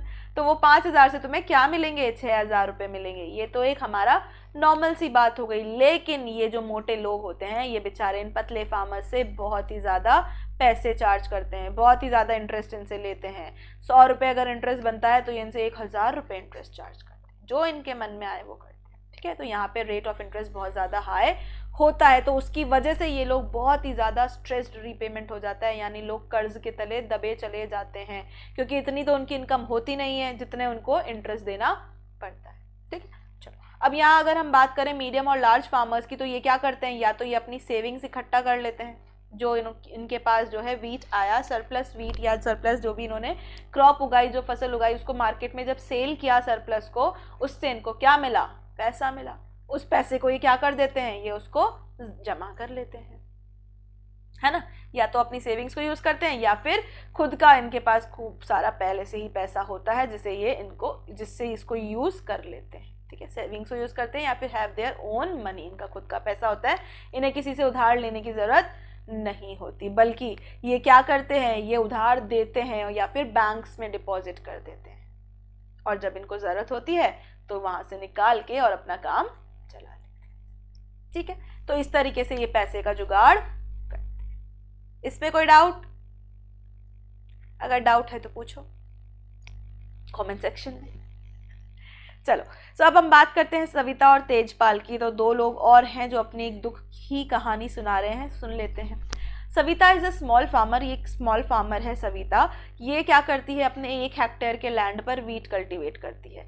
Seeds, fertilisers, pesticides खरीदने के बाद जो है, मतलब she need cash to buy water and repair her farm instruments. अब ये बीज खरीद चुकी है, फर्टिलाइजर्स खरीद चुकी है, पेस्टिसाइड खरीद चुकी है, लेकिन अब इसे क्या चाहिए, पानी की सुविधा चाहिए, पानी खरीदने के लिए पैसे चाहिए। इसके फार्म के जो इक्विपमेंट्स हैं जो ये यूज़ करेगी खेती में, उनको रिपेयर कराने के लिए इसे पैसे चाहिए, बट इसके पास पैसे नहीं। She estimates that the working capital itself would cost a minimum ₹3,000, मतलब इसे कम से कम इस सब चीज़ों के लिए 3,000 रुपये तो चाहिए ही चाहिए होंगे, लेकिन उसके पास पैसे नहीं है। तो वो जाती है तेजपाल के पास, और तेजपाल जो है एक लार्ज फार्मर है। तेजपाल को बोलती है कि तुम मुझे पैसे जो है उधार दे दो। तो तेजपाल कहता है ठीक है मैं उधार दे दूंगा, लेकिन मैं 24% इंटरेस्ट चार्ज करूंगा 4 महीने का, सिर्फ 4 महीने में 24%। इट इज़ वेरी हाई, बहुत ही ज़्यादा हाई है, extremely high interest. But Savita के पास कोई ऑप्शन नहीं होता, तो वो कहती है ठीक है जो है मैं इंटरेस्ट पे कर दूंगी, लेकिन मैं एज अ फार्म लेबरर आपके यहाँ पे काम करूंगी ड्यूरिंग द हार्वेस्टिंग सीजन, जिससे मुझे 100 रुपये पर डे मिलेंगे, और वो पैसा मैं इकट्ठा करके आपको चुका दूंगी। यानी वो अपने खेत पे भी खेती करेगी, फिर जाके तेजपाल के खेत पे भी एज अ लेबरर खेती करेगी, जहाँ से उसे 100 रुपये प्रतिदिन मिलेंगे, तब जाके वो अपना इंटरेस्ट रीपे कर पाएगी। देखो कितना कम वेज है और इतना ज़्यादा इंटरेस्ट है उसके पास। बहुत ही ज़्यादा मुश्किल होती है उसे ऐसे काम करने में, बट क्या कर सकती है, उसके पास कोई ऑप्शन नहीं है। उसके 3 बच्चे भी हैं, उसके ऊपर घर की भी बहुत ज़्यादा जिम्मेदारियां हैं, बट वो क्या करे, उसके पास कोई और ऑप्शन नहीं है। उसके लिए बहुत ज़्यादा डिफ़िकल्ट है ये सिचुएशन से बाहर निकल के आ पाना, बट वो ऐसा ही कर रही है। ठीक है, तो ये सिचुएशन है सविता की और तेजपाल जो एक बड़ा फार्मर है उसकी। चलो, sale of surplus farm products. अब जो लोग क्या करते हैं, जो सरप्लस फार्म प्रोडक्ट बचते हैं, यानी कि जो भी वीट और राइस बचा, या स्पेसिफिकली अगर बात की जाए वीट की, तो उसके अंदर वीट को, सरप्लस वीट को ये लोग बेच देते हैं, जैसा कि अभी हम पढ़ के आए थे, है ना। The wheat is harvested and production is complete. जैसे ही वीट को हार्वेस्ट किया, जो 3 फैक्टर्स थे, let us suppose that the farmer have produced wheat on their lands using the 3 factors of production। हम ये मान लेते हैं एक बार को कि एक किसी के पास पीस ऑफ लैंड है, एक फार्मर के पास, उसने तीनों जो फैक्टर ऑफ प्रोडक्शन थे हमारे, लैंड, लेबर और कैपिटल, इसको यूज करके और क्या कर लिया, इसको यूज करके प्रोडक्शन कर लिया। ठीक है, the wheat is harvested and production is complete. जैसे ही फसल की कटाई हुई, वीट की जो है उसको हमने हार्वेस्ट किया, वैसे ही हमारा प्रोडक्शन प्रोसेस यहाँ कंप्लीट हो गया, क्योंकि यहाँ पे हमें जो हमारा चौथा फैक्टर है ह्यूमन कैपिटल, उसकी कुछ खास जरूरत नहीं है। ठीक है, they retain as a part of the wheat for the family's consumption and sell the surplus wheat. तो ये लोग क्या करते हैं, ये लोग जैसे मैंने आपको पहले भी बताया था कि कुछ वीट का जो पार्ट है वो अपनी फैमिली के कंजम्पशन के लिए रख लेते हैं। जैसे 100 किलो अगर इन्हें वीट चाहिए पूरे साल में, 1000 इन्हें प्रोडक्शन मिला है, 1000 में से 100 kg ये अपनी फैमिली के लिए रख लेंगे, बाकी का जो 900 kg बचेगा वो उसको मार्केट में सेल। जो स्मॉल फार्मर्स हैं, जैसे कि सविता हो गई और गोविंद के जो बेटे हैं वो हो गए, उनके पास जो है कुछ खास सरप्लस वीट नहीं बचता है टोटल प्रोडक्शन करने के बाद भी, तो वो अपनी जो फैमिली नीड्स हैं उन्हीं को ही सिर्फ फुलफिल कर पाते हैं, है ना। लेकिन अगर हम बात करें मीडियम और लार्ज फार्मर्स की, तो उनके पास तो बहुत सारा वीट बचता है। वो तो सप्लाई थोड़ी सी उन्हें अपने कंजम्पशन के लिए चाहिए, बाकी सारा का सारा वो सप्लाई कर देते हैं कहाँ, मार्केट्स को।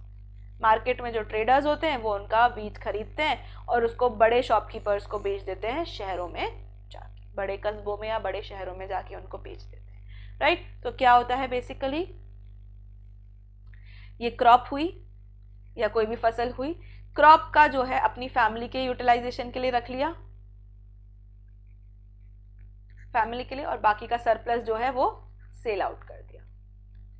सेल किया किसको, ट्रेडर्स को।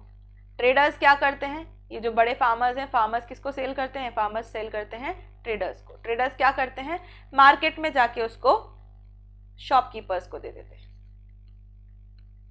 और पैसा कमाते हैं, और फार्मर्स को भी पैसा देते हैं, है ना। और ये कहाँ होते हैं शॉपकीपर्स, टाउन्स में और सिटीज में होते हैं, बड़े टाउन्स में और सिटीज में, राइट। चलो, इसमें कोई डाउट था तो पूछ लो कमेंट सेक्शन में, अदरवाइज हम चलते हैं आगे। ओके,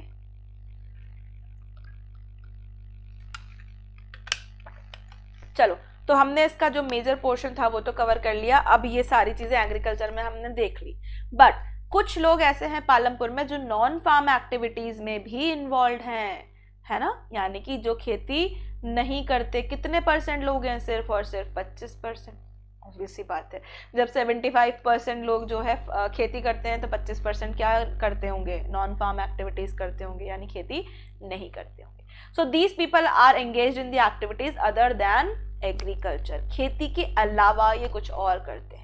जैसे सबसे पहला इंपॉर्टेंट चीज dairy, the other common activity of Palampur. Dairy जो है ये, अगर हम बात करें डेयरी फार्मिंग जो है वो फार्मिंग एक्टिविटी या एग्रीकल्चर एक्टिविटी के बाद सबसे पहले आती है, यानी सेकंड नंबर पे आती है, सबसे इंपॉर्टेंट है second number. People fed their buffaloes on various kind of grasses and jowar and bajra that grows during the rainy season. हम ये लोग जो रेनी सीजन में ज्वार और बाजरा उगाते हैं वो कैटल फेड क्रॉप जो है वो भी होती है, उसे लोग भी खा सकते हैं और उसे कैटल्स भी खा सकते हैं, है ना, तो वो दोनों के लिए होती है। तो ये लोग क्या करते हैं, अपनी काउज और बफेलोज को पालते हैं, उनका जो मिल्क निकलता है उसको बेच देते हैं रायगंज में। रायगंज जो इनका पड़ोसी विलेज है, एक बड़ा विलेज, जहाँ पे ये इसको जाके दूध को बेच देते हैं। 2 ट्रेडर्स हैं भाई शाहपुर के। शाहपुर जो टाउन था हमारा, एक बिग टाउन पास में, small town, sorry big town नहीं, स्मॉल टाउन शाहपुर, वहां पे 2 ट्रेडर्स हैं जो क्या करते हैं, जिन्होंने अपने कलेक्शन कम चिलिंग सेंटर्स खोल रखे हैं, यानी कि सारे लोग आसपास के जितने भी और दूसरे गांव के वहां जाके अपना दूध उन ट्रेडर्स को बेचते हैं, वो ट्रेडर्स उसको स्टोर करते हैं और उसको ठंडा करते हैं, चिलिंग सेंटर है ना, नहीं तो फट जाएगा दूध। वो फिर रायगंज से कहाँ ले जाते हैं, अलग अलग टाउन्स और सिटीज में उनको ट्रांसपोर्ट कर देते हैं। इस तरीके से वहाँ पे फार्मिंग के अलावा डेयरी एक्टिविटी जो है चलती है। क्या करते हैं, पालमपुर के जो लोग हैं वो अपनी काउज और बफेलोज को अच्छे से फेड करते हैं, उनको ज्वार और बाजरा और साथ में जो कैटल क्रॉप होती है वो उनको खिलाते हैं, ग्रास उनको खिलाते हैं अलग अलग तरीके की। फिर उनसे जो मिल्क निकलता है उसको वो बेच कर आते हैं रायगंज में। कहाँ पे, रायगंज, जो उनका एक पड़ोसी बड़ा गांव है वहाँ पे, ठीक है। फिर उसके बाद वहाँ जो 2 ट्रेडर्स हैं शाहपुर से, वो लोग आते हैं। शाहपुर में उन्होंने क्या कर रखा है, अपना जो कलेक्शन कम चिलिंग सेंटर है उस, सॉरी, शाहपुर के ट्रेडर्स हैं जिन्होंने रायगंज में अपना कलेक्शन और चिलिंग सेंटर खोल रखा है। तो जब सारे के सारे लोग वहाँ पे आके अपना दूध बेच देते हैं, उसके बाद वो जाके और दूसरे बड़े टाउन्स और सिटीज में उस मिल्क को सप्लाई कर देते हैं थ्रू ट्रांसपोर्टेशन, ठीक है। इस तरीके से पालमपुर के अंदर डेयरी की जो एक्टिविटी है वो की जाती है। चलो, an example of small scale manufacturing in Palampur. अब दूसरी एक और चीज जो है लोग करते हैं, स्मॉल स्केल मैन्युफैक्चरिंग, यानी छोटे स्तर पे किसी और चीज को मैन्युफैक्चर करना, मशीन, रॉ मटेरियल से फिनिश गुड बनाना, right. So at present less than 50 people are engaged in manufacturing in Palampur. 50 से भी कम लोग पालमपुर के अंदर मैन्युफैक्चरिंग में इन्वॉल्व है ना। Unlike the manufacturing that takes place in the big factories in the towns and cities, manufacturing in Palampur involves very simple production methods and are done on a small scale.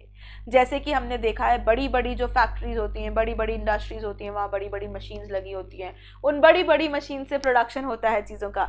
लेकिन ऐसा नहीं है यहाँ पालमपुर में। यहाँ लोगों के पास अपनी छोटी छोटी बेसिक जो मेथड्स हैं, जो बेसिक प्रोडक्शन मेथड्स हैं, उन्हीं को यूज़ करके स्मॉल स्केल प्रोडक्शन किया करते हैं। जैसे फॉर एग्जाम्पल वो क्या करते हैं, वो शुगर केन से जैगरी बनाते हैं, गुड़ बनाते हैं शुगर केन को प्रोसेस करके, है ना, या फिर कुछ भी और छोटा मोटा काम वो करते हैं। So they carried out mostly at home और in the fields with the help of family labour, rarely the labourers are hired, यानी कि वो क्या करते हैं, अपने घर के लोग ही मिलकर उस प्रोडक्शन एक्टिविटी को करते हैं कंप्लीट। और बहुत ही मुश्किल ऐसा होता है कि वो किसी और को एज अ लेबरर हायर करते हो, सब फैमिली के लोग मिलकर ही काम कर लेते हैं, ठीक है, प्रोडक्शन कर लेते हैं। चलो, तो इसी बात पे मिश्री लाल जी की स्टोरी सुन लेते हैं। तो मिश्री लाल जी का नाम ही इतना मीठा है, ऑब्वियस सी बात है, ये शुगर केन का कुछ तो करते हो।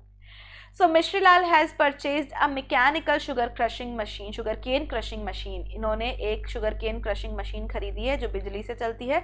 इन्होंने अपने फील्ड पे उसको सेटअप कर लिया, अपने खेत में सेटअप कर लिया, ठीक है। तो शुगर केन जो है पहले बुलक कार्ट्स की हेल्प से किया जाता था, लेकिन अब जो है मशीन से किया जाता है। तो मिश्री लाल जी ने भी जो है खरीद ली मशीन, ठीक है। तो ये फार्मर्स से शुगर केन लेकर आते हैं और उसको प्रोसेस करके जैगरी बनाते हैं, यानी कि गुड़ बना लेते हैं। और फिर उस जैगरी को क्या करते हैं, ट्रेडर्स जो हैं शाहपुर में ट्रेडर्स को बेच के आ जाते हैं। और ये जो प्रोसेस है इसके अंदर मिश्री लाल जी को थोड़ा प्रॉफिट हो जाता है, जिससे वो अपने घर का खर्चा चला लेते हैं। सिंपल सा काम, ठीक है।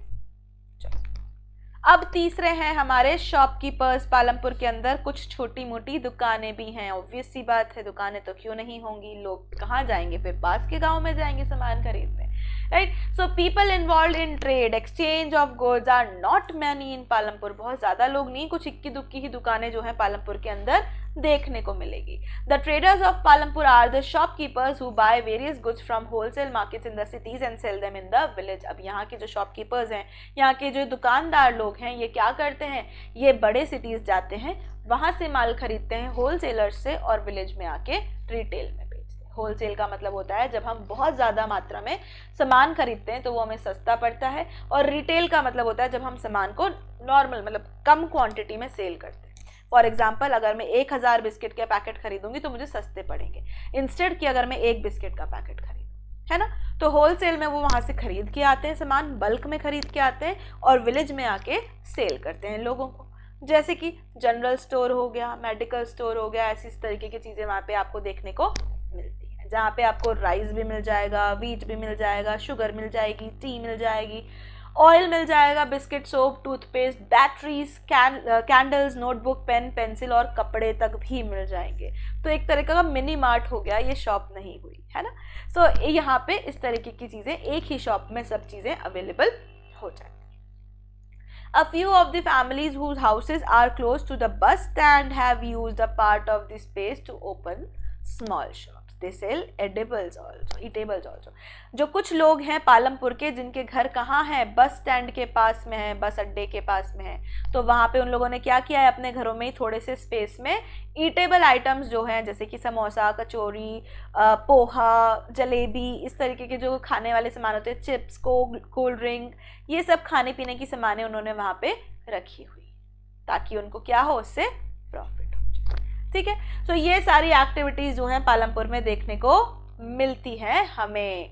ये हैं करीम भाई साहब, जिनका है एक कंप्यूटर सेंटर, बहुत ही इंटेलिजेंट है ये। तो ये करीम की स्टोरी हम सुन लेते हैं एक बार। तो करीम जो है, इन्होंने एक कंप्यूटर क्लास खोली है हमारे विलेज पालमपुर के अंदर। उन्होंने ये देखा कि बहुत सारे जो स्टूडेंट्स हैं वो हमारे गाँव से जाते हैं शाहपुर पढ़ने के लिए, कंप्यूटर क्लास अटेंड करने के लिए। तो उन्होंने सोचा कि क्यों ना ऐसा मैं करूं कि अपने यहाँ पर ही मैं कंप्यूटर क्लास खोल लूं, ताकि बच्चों को दूसरे गांव ना जाना पड़े, दूसरे टाउन में ना जाना पड़े पढ़ने के लिए इतना दूर।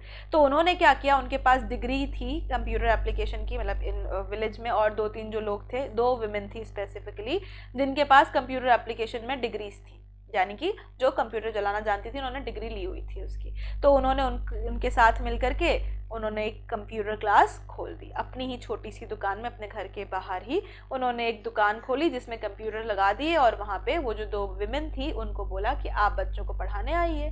तो अब बहुत सारे बच्चे ऐसे हैं जो उनके पास पढ़ने आते। So high school students have started attending them in good numbers. अब वहाँ पे बहुत सारे बच्चे जो हाई स्कूल में पढ़ते हैं वो कंप्यूटर सीखने करीम भैया की शॉप पे जाते हैं, मतलब करीम भैया के इंस्टीट्यूशन में जाते हैं, राइट। चलो, अब ये है हमारा last part of the chapter, transport. यानी कि अब हमने देख लिया कि फार्मिंग करते हैं, फार्मिंग के अलावा नॉन फार्मिंग एक्टिविटीज़ में डेयरी करते हैं, जो है डेयरी फार्मिंग करते हैं, फिर स्मॉल स्केल इंडस्ट्री में वो इन्वॉल्व है, फिर शॉपकीपर्स हैं, फिर उसके अलावा वहाँ पे लोग ट्रांसपोर्टेशन में भी इन्वॉल्व हैं, यानी कि टैक्सीज हो गई, रिक्शाज हो गए, बुलक कार्ट्स हो गए, ये सारे, टोंगा हो गया, जीप हो गया, तो लोगों ने जब ये खरीद लिए हैं तो उसको एज ए ट्रांसपोर्टेशन भी यूज़ किया करते, एक जगह से दूसरी जगह जाने के लिए लोगों को मदद करते। So, as we know, there are variety of vehicles on the roads connecting Palampur to Raiganj. Palampur से रायगंज जो रास्ता जाता है उस पर बहुत सारे आपको व्हीकल्स नजर आएंगे, rickshaw wallahs, tonga wallahs, jeep, tractor, truck drivers and people driving the traditional bullock cart and buggy are people in transport services. यानी कि ये सारे के सारे लोग जो आपको नजर आएंगे पालमपुर से रायगंज जाते हुए, ये सब किस में इन्वॉल्व हैं, ये सब ट्रांसपोर्टेशन सर्विस में या ट्रांसपोर्ट सर्विस में इन्वॉल्व है। ये लोगों को क्या करते हैं, ये लोगों को एज ए सवारी उठाते हैं, एक जगह से दूसरी जगह लेकर जाते हैं, मतलब सवारी की तरह इनको लेकर जाते हैं, अपने डेस्टिनेशन पे छोड़ते हैं और उनसे रिटर्न में पैसा चार्ज करते हैं। ठीक है, ये ऑटो वाले भैया हमें रायगंज छोड़ देंगे? हाँ जी मैडम, बिल्कुल। कितने पैसे लेंगे? 100 रुपये दे दीजिएगा मैडम। ठीक है भैया, चलो। राइट? तो इस तरीके के ट्रांसपोर्टेशन सर्विसेज में ये लोग involve. The number of people involved in transport has grown over the last several years. अब पिछले अगर कुछ सालों की मैं बात करूं तो धीरे धीरे ये जो लोग हैं ये ट्रांसपोर्टेशन सर्विसेज में बढ़ते चले जा रहे हैं। पहले 5 लोग काम किया करते थे, अब 10 लोग करने लगे हैं, 20 लोग करने लगे हैं, राइट? तो धीरे धीरे बढ़ रहे हैं, ठीक है? चलो, so this is the last story of the day, Kishora की स्टोरी। किशोरा जो है वो एक फार्म लेबरर है। Like other such laborers, Kishora found it difficult to meet his family needs from the wages that he had received. अब obvious सी बात है, ये फार्म लेबरर है, यानी इसका खुद का जो लैंड है इसके पास नहीं है, तो जो वेज इसे मिलता है उससे बहुत मुश्किल होती है अपने घर को चलाने में। A few years back, Kishora took a loan from the bank. उसने बैंक से एक लोन लिया था कुछ सालों पहले। This was under the government program, और ये गवर्नमेंट प्रोग्राम के तहत था कि जो पुअर लैंडलेस हाउस होल्ड्स हैं उनको चीप लोन्स दिए जाएं। तो उस लोन से उसने क्या खरीद लिया? उसने एक बफेलो खरीदी, जिससे वो मिल्क जो है, जिसके मिल्क से वो उसने उसके मिल्क को बेचा और उसके बाद उससे थोड़ा प्रॉफिट कमाया। उस प्रॉफिट से उसने एक वुडन कार्ट जो है वो बना ली, और अब वो क्या करता है, अब वो रिवर गंगा के घाट पे जाता है और वो वहाँ से कुछ क्ले, कुछ मिट्टी लेकर आता है, और वहाँ के पॉटर को, यानी कि वहाँ का जो मिट्टीकार है, जो जिसे आप कह सकते हो जो मिट्टी का जो काम करते हैं, जो मटके बनाते हैं या फिर जो मूर्तियाँ बनाते हैं, उनको वो लाके उस क्ले को दे देता है। उसकी वजह से उनको थोड़े पैसे भी मिल जाते हैं। साथ ही साथ में वो शाहपुर जाकर के जैगरी जो है वो भी बेच देता है। जब वो शाहपुर जाता है तो पालमपुर के लोग उसे कहते हैं कि भैया हमारा गुड़ जो है वो शाहपुर तक ले जाओ, वहाँ पे जाके छोड़ आना। तो वो कहता है ठीक है, और कोई कमोडिटीज़ होती हैं उसका ट्रांसपोर्टेशन भी करता है, जिससे उसे पैसे मिल जाते हैं, ठीक है? तो उसे थोड़ा अच्छा प्रॉफिट हो जाता है इस ट्रांसपोर्टेशन की वजह से, उसने जो बुलक कार्ट लगाई उसकी, ठीक है? तो बस यही था इस चैप्टर के अंदर। देखो कुछ भी नहीं है, इजी सा चैप्टर है। 4 फैक्टर्स हमने पढ़े प्रोडक्शन के। पहला लैंड, दूसरा लेबर, तीसरा हमारा फिजिकल कैपिटल, और चौथा हमारा ह्यूमन कैपिटल। तो किसी भी चीज के प्रोडक्शन में, किसी भी चीज को बनाने के लिए ये चारों चीजों का होना बिल्कुल जरूरी है। इसे हम पढ़ेंगे अगले चैप्टर में, ठीक है? इस पे पूरा चैप्टर है भाई, है ना? छोटा मोटा नहीं समझो तुम इसे, ह्यूमन कैपिटल पे पूरा चैप्टर आएगा, ठीक है? पीपल एज रिसोर्स हम पढ़ेंगे। तो ये चारों जो फैक्टर्स हैं ये बहुत ही ज़्यादा ज़रूरी हैं किसी भी चीज़ को प्रोड्यूस करने में। पालमपुर के अंदर 2 तरह की एक्टिविटीज़ होती हैं, एक है हमारी फार्मिंग एक्टिविटी और दूसरी है non farming activity. Farming activity में एग्रीकल्चर में 75% लोग जो है वो इन्वॉल्व हैं, और नॉन फार्मिंग एक्टिविटी में 25% लोग इन्वॉल्व हैं। नॉन फार्मिंग एक्टिविटी कौन कौन सी करते हैं? वो डेयरी फार्मिंग करते हैं, फिर ट्रांसपोर्टेशन में जुड़े हुए हैं, फिर स्मॉल स्केल मैन्युफैक्चरिंग करते हैं, और चौथा एक और चीज़ करते हैं, शॉपकीपर्स हैं वहाँ के। तो इस तरीके से वो लोग क्या करते हैं, as a non farming activity वो इनकम जनरेट करते हैं और अपना लाइवलीहुड स्पेंड करते हैं, राइट? बस इतना सा है, एकदम इजी पीजी सा है। अगर आप एनसीईआरटी से एक बार दोबारा से सिर्फ रीड कर लोगे ना तो कोई प्रॉब्लम ही नहीं आएगी चैप्टर में। चलो, so let's move towards the quizzy quiz. Question number 1 on your screens. Palampur is a dash village. Fill in the blank with the correct option. Realistic, hypothetical, underdeveloped, none of the above. Palampur इनमें से कौन सा village है? जल्दी से बताओ।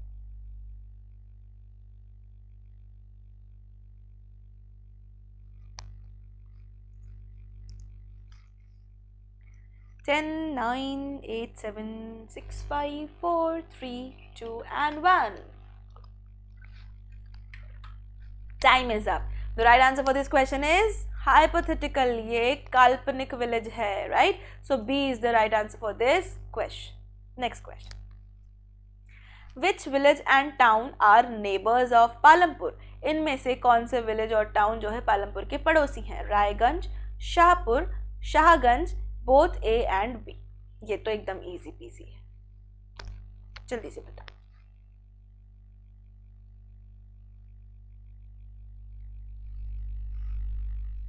Easy peasy lemon squeezy.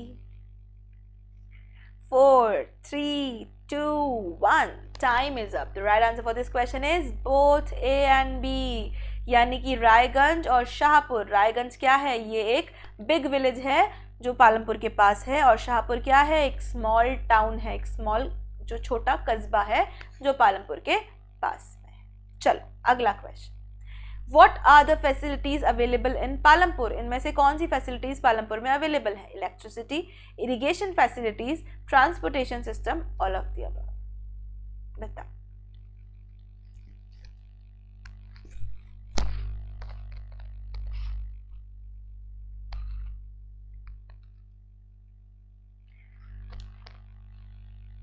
Six, 5, 4, 3, 2, 1. Time is up. The right answer for this question is D. All of the above. Electricity services भी हैं जी, बिल्कुल. इरिगेशन तो एकदम धांसू है, और ट्रांसपोर्टेशन सिस्टम भी किसी से कम नहीं है. साथ ही साथ ऑल वेदर रोड्स भी हमारे पास अवेलेबल हैं. तो all of the above is the right answer for this question. Next question on your screens. Land, labor, physical capital and human capital are known as. इन सबको क्या कहा जाता है? Factors of consumption, factors of irrigation, factors of expansion या फिर factors of production. एकदम easy.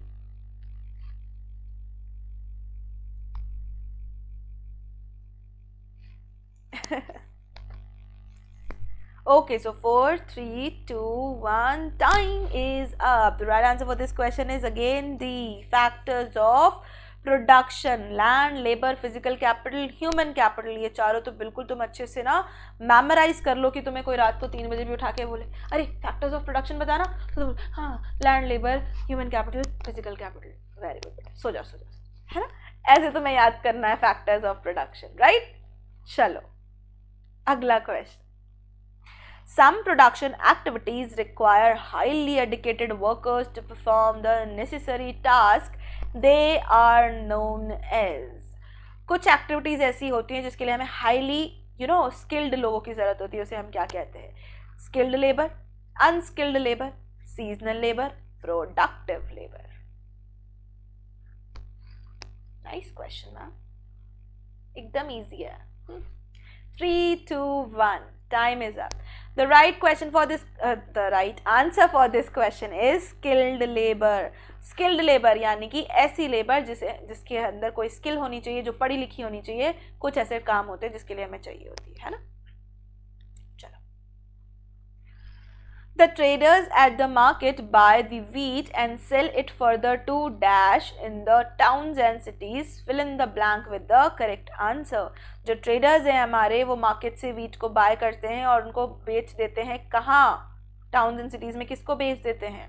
Small farmers, shopkeepers, big farmers, all of the above.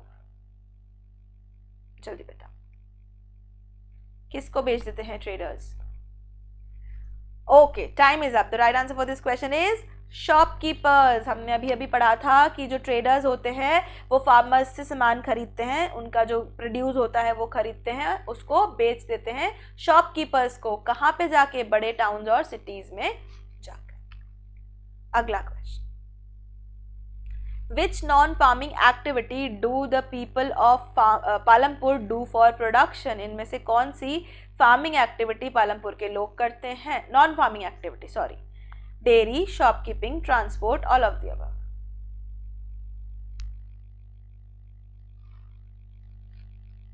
Non farming activity की बात करें. 4, 3, 2 and 1. Time is up. The right answer for this question is all of the above. जी बिल्कुल. Dairy का काम भी करते हैं, डेयरी भी है लोगों की. फार्मिंग वहाँ पे जो है, शॉपकीपिंग भी करते हैं वो लोग, ट्रांसपोर्टेशन में भी इन्वॉल्व हैं, और साथ ही साथ में क्या करते हैं? स्मॉल स्केल मैन्युफैक्चरिंग भी करते हैं. एक मिनट. स्मॉल स्केल मैन्युफैक्चरिंग भी करते हैं. ठीक है. चलो अगला question. What Mishrilal has purchased to do production in Palampur? ये जो मिश्रीलाल भाई साहब थे, इन्होंने क्या परचेज किया हुआ था पालमपुर में प्रोडक्शन के लिए? Electrical food processor, mechanical candy making machine, mechanical sugar cane crushing machine, या फिर इलेक्ट्रिक वीविंग मशीन. इसमें से क्या खरीदा था मिश्री लाल जी ने? Okay, so 5, 4, 3, 2 and 1. Time is up. The right answer for this question is C. Mechanical sugar cane crushing machine खरीदी थी, जिससे वो क्या करते थे, शुगर केन को क्रश करके उसका जूस निकालते थे और उससे जैगरी बनाते थे, यानी कि गुड़ बनाते थे और उसको मार्केट में सेल कर देते थे. राइट? चलो next question. Who has opened a computer class center in the village? इनमें से किसने कंप्यूटर क्लास सेंटर खोला है गांव में? मिश्रीलाल, गोविंद, किशोरा या करीम?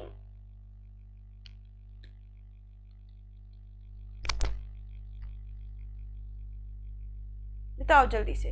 मिश्रीलाल, गोविंद, किशोरा या फिर करीम, किसने खोला है computer class centre village Palampur में? Okay, so time is up. The right answer for this question is Karim. Karim भैया ने जो है कंप्यूटर क्लास सेंटर खोला है, जिसके अंदर 2 विमेन जो है गांव की, जिन्होंने डिग्री ली हुई है कंप्यूटर एजुकेशन में, वो पढ़ाती है. चल, last question for the day. What type of transport you can see on the roads of Palampur? किस तरीके का ट्रांसपोर्टेशन या ट्रांसपोर्ट आपको देखने को मिलेगा पालमपुर के सड़कों पर? Rickshaw, tongas, bullock carts, all of the above. किस तरीके का ट्रांसपोर्ट आपको देखने को मिलेगा? Okay, so 5, 4, 3, 2, 1. Time is up. The right answer for this question is all of the above. और भी बहुत सारी चीजें मिलेंगी आपको वहां पे. ट्रक्स मिलेंगे, ट्रैक्टर्स मिलेंगे, फिर आपको वहां मिलेंगी बगीज, और आपको वहां पे मिलेगी मोटर बाइक्स. ये सारी चीजें आपको मिलेंगी विलेज पालमपुर की सड़कों पर. कुछ ऐसा वैसा छोटा मोटा गांव नहीं है पालमपुर. चलो, सो इसी के साथ बच्चा हमारा आज का ये चैप्टर होता है समाप्त. अब मिलेंगे कल, ठीक है? तब तक अगर आप लोगों ने इंस्टॉल नहीं की है अनअकैडमी लर्निंग ऐप अब तक भी, तो प्लीज फटाफट से जाओ और उसे इंस्टॉल कर लो. राइट? इंस्टॉल करने के बाद आपको अपने गोल्स को करना है मैनेज. जैसे कि जिस भी क्लास में आप हैं वो सेलेक्ट करनी है. फिर आपके पास ऑप्शन आएंगे स्पेशल क्लासेस के, फ्री कोर्सेज के और प्लस कोर्सेज के भी. तो ये जो हमारी स्पेशल क्लास है और जो हमारे फ्री कोर्स हैं, ये बिल्कुल फ्री है. राइट? लेकिन ये जो प्लस कोर्सेज हैं, ये हैं आपको प्रो बनाने के कोर्सेज. यानी कि अगर आप बिल्कुल कोर कॉन्सेप्ट्स क्लियर करना चाहते हो अपने, आप चाहते हो डिटेल्ड डिस्कशन, चाहते हो डिटेल स्टडी करना, अपनी परफॉर्मेंस को इवैल्यूएट करना, क्विजेस देना, आंसर्स को कैसे लिखना है ये सीखना, तो उसके लिए आपको अनअकैडमी का सब्सक्रिप्शन लेना होगा. राइट? सो हमारे पास 2 तरीके के सब्सक्रिप्शन है. पहला है plus, that is the basic one, और दूसरा है हमारा iconic subscription, that is the advanced one. Right? So basic के अंदर क्या क्या आता है? 9th से लेकर 12th तक के सारे वीडियोस पे कंप्लीट एक्सेस, प्लस आप उनको डाउनलोड भी कर सकते हो, प्लस यहाँ मिलेंगे आपको notes in the form of PDF, plus यहाँ मिलेंगे आपको वीकली और मेगा क्विजेस, और लास्ट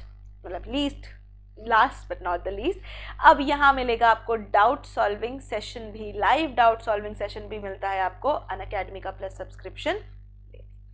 ठीक है, ये सब हमने देख लिया. मैम कितने में है पैकेज? तो 24 मंथ का जो पैकेज है बच्चा, it will cost you around 22,500, 22,500 रुपये में पूरे 2 साल के लिए बहुत सारी चीज़ें आपको अवेलेबल हो रही हैं. आप बिल्कुल ट्रिक्स, टेक्निक्स और हैक्स भी हैं साथ में यहाँ पे, जो आपको बिल्कुल प्रो लेवल प्लेयर बना देंगी अपनी स्टडीज़ का, है ना? तो इसका जो पैकेज है that is 22,500, but if you want discount of 10% then you can apply my code. Right? अगर मेरा कोड अप्लाई करते हो तो इस फी अमाउंट में आपको 10% का डिस्काउंट मिल जाएगा. डिस्काउंट किसे पसंद नहीं होता मैम, हम पक्का से आपका कोड अप्लाई करेंगे. So my code is BHAWANA, Bhawana is my code, and if you apply you will get the 10% instant discount. अब बात कर लेते हैं एडवांस लेवल की. मैम बेसिक में इतना कुछ मिल रहा है, एडवांस में क्या क्या मिलेगा? तो एडवांस में मिलेगा 6th से लेकर 12th तक की सारी क्लासेस पे complete access, plus all the benefits of plus subscription. Apart from that creative corner पे एक्सेस मिलने वाला है. मैम क्या है क्रिएटिव कॉर्नर? तो क्रिएटिव कॉर्नर है बच्चा आप लोगों के अंदर का क्रिएटिव कीड़ा, जो हो सकता है किसी भी रूप में, चाहे वो मैजिशियन हो, चाहे वो एक आर्टिस्ट हो, चाहे वो एक सिंगर हो, चाहे वो एक आप कह सकते हो मिमिक्री आर्टिस्ट हो, चाहे वो पोएट हो, चाहे वो एक डिबेटर हो, या फिर वो हो सकता है पेंटर भी। तो ये सारी की सारी एक्टिविटीज़ आपको सिखाई जाती हैं हमारे अनअकैडमी के क्रिएटिव कॉर्नर पे, और इसका एक्सेस आपको मिलता है after taking the iconic subscription. Ma'am बस इतना ही? नहीं, अभी और भी कुछ है। देखो, यहाँ मिलती है आपको पर्सनल मेंटोरिंग, यानी आपको मिलेंगे आपके खुद के गाइड जो आपको हर कदम पे गाइड करेंगे कि what is right and what is wrong for you बच्चा पार्टी, है ना। किस तरीके से आपको चीज़ों को हैंडल करना है, कैसे आपको अपनी लाइफ को मैनेज करना है, कैसे आपको अपनी स्टडीज़ को मैनेज करना है, इस बात की गाइडेंस वो देंगे आपको। दूसरा, अब वहाँ मिलेगा आपको पेरेंट कनेक्ट भी, यानी कि अगर आपके पेरेंट्स चेक करना चाहते हैं आपकी परफॉर्मेंस, वो एनालाइज करना चाहते हैं कि हमारा बच्चा जो है कितना अच्छा परफॉर्म कर रहा है, वो देख सकते हैं बिल्कुल आपकी परफॉर्मेंस अनअकैडमी आइकॉनिक सब्सक्रिप्शन लेने के बाद। तीसरा, यहाँ मिलते हैं, ये दिस इज़ माई फेवरेट, हाँ, the third one is my personal favourite. यहाँ पे आपको वीकली और मंथली प्लानर्स मिलते हैं जिसके थ्रू आप अपनी स्टडीज़ को प्लान आउट कर सकते हो कि भाई इतने टाइम बचा है एग्ज़ाम आने में, कितना टाइम हमें कौन से सब्जेक्ट को देना है, कितना टाइम हमें कौन से चैप्टर को देना है, कितना चीज़ हमें कितनी बार रिवाइज करना है, ये सब का प्रॉपर प्लानिंग आपको मिलती है अनअकैडमी का iconic subscription. Right, tricks, techniques, hacks, ये तो सब वैसे ही मिलता है। हाउ टू राइट आंसर्स, ये सब मिलेगा आपको। टेस्ट सीरीज मिलेंगी आपको, है ना। तो ये सारी की सारी चीज़ें जो हैं ये सब आपको मिलती हैं 24 मंथ्स के लिए, 2 साल के लिए, यानी कि 2000 पर मंथ की EMI पे 43,200, यानी कि 2 साल के लिए 43,200 का हमारा पैकेज है। इसको अगर आप EMI ऑप्शन चूज करना चाहो, यानी इक्वल मंथली इंस्टॉलमेंट्स में पेमेंट करना चाहो, तो ये आपको पड़ेगी 2,000 रुपीज़ पर मंथ ओनली, पूरे के पूरे 6 सब्जेक्ट के लिए। और अगर आप 2 भाई बहन हैं तो फिर तो ये बेनिफिट है आपके लिए, आपको पक्का से आइकॉनिक सब्सक्रिप्शन लेना चाहिए, क्योंकि 6th से लेकर 12th तक की सारी क्लासेस में कंप्लीट एक्सेस है। तो अगर आपका भाई या बहन 6th में है और आप 12th में भी हैं तो आपके लिए बहुत ज़्यादा बेनिफिशियल होने वाला है ये iconic subscription, right? But if you want the discount of 10%, do not forget to apply my code, that is Bhavna, BHAWANA. If you apply this code, you will instantly get the 10% discount, right? बिना बोले आपको 10% का discount मिल जाएगा after applying my, ठीक है। सो ये रहा मेरा एक जो प्लस कोर्स है, वो शुरू हो रहा है फ्रॉम 23 नवंबर से शाम 4 बजे। किस पे? Course on important topics and answer writing, history, civics, geography और इकोनॉमिक्स। ये चारों जो सब्जेक्ट्स हैं इनके इम्पॉर्टेंट टॉपिक्स हम देखेंगे, फिर इनका आंसर राइटिंग का प्रैक्टिस हम करने वाले हैं कि किस तरीके से हमें आंसर्स को लिखना है बोर्ड एग्जामिनेशंस में, इसके लिए हम प्रिपेयर होने जा रहे हैं, right. So if you want to join the course, you are most welcome, right? अब अगर आप लोगों को ये वीडियो पसंद आया हो तो प्लीज़ हमारे channel just class 9th and 10th को सब्सक्राइब करना बिल्कुल भी नहीं भूलना, right? And do not forget to press the bell icon and also like this video along with the channel, हाँ, ठीक है। इसी के साथ अब हम मिलेंगे कल। ये है मेरा रेफरल कोड BHAWANA, याद रखना सब्सक्रिप्शन लेने के पहले, और अगर भूल जाओ मैंने फिर से लिख दिया है यहाँ BHAWANA, it is my referral code. तब तक के लिए stay at home, stay blessed, stay safe and stay away from corona. Bye bye बच्चा पार्टी, टेक केयर।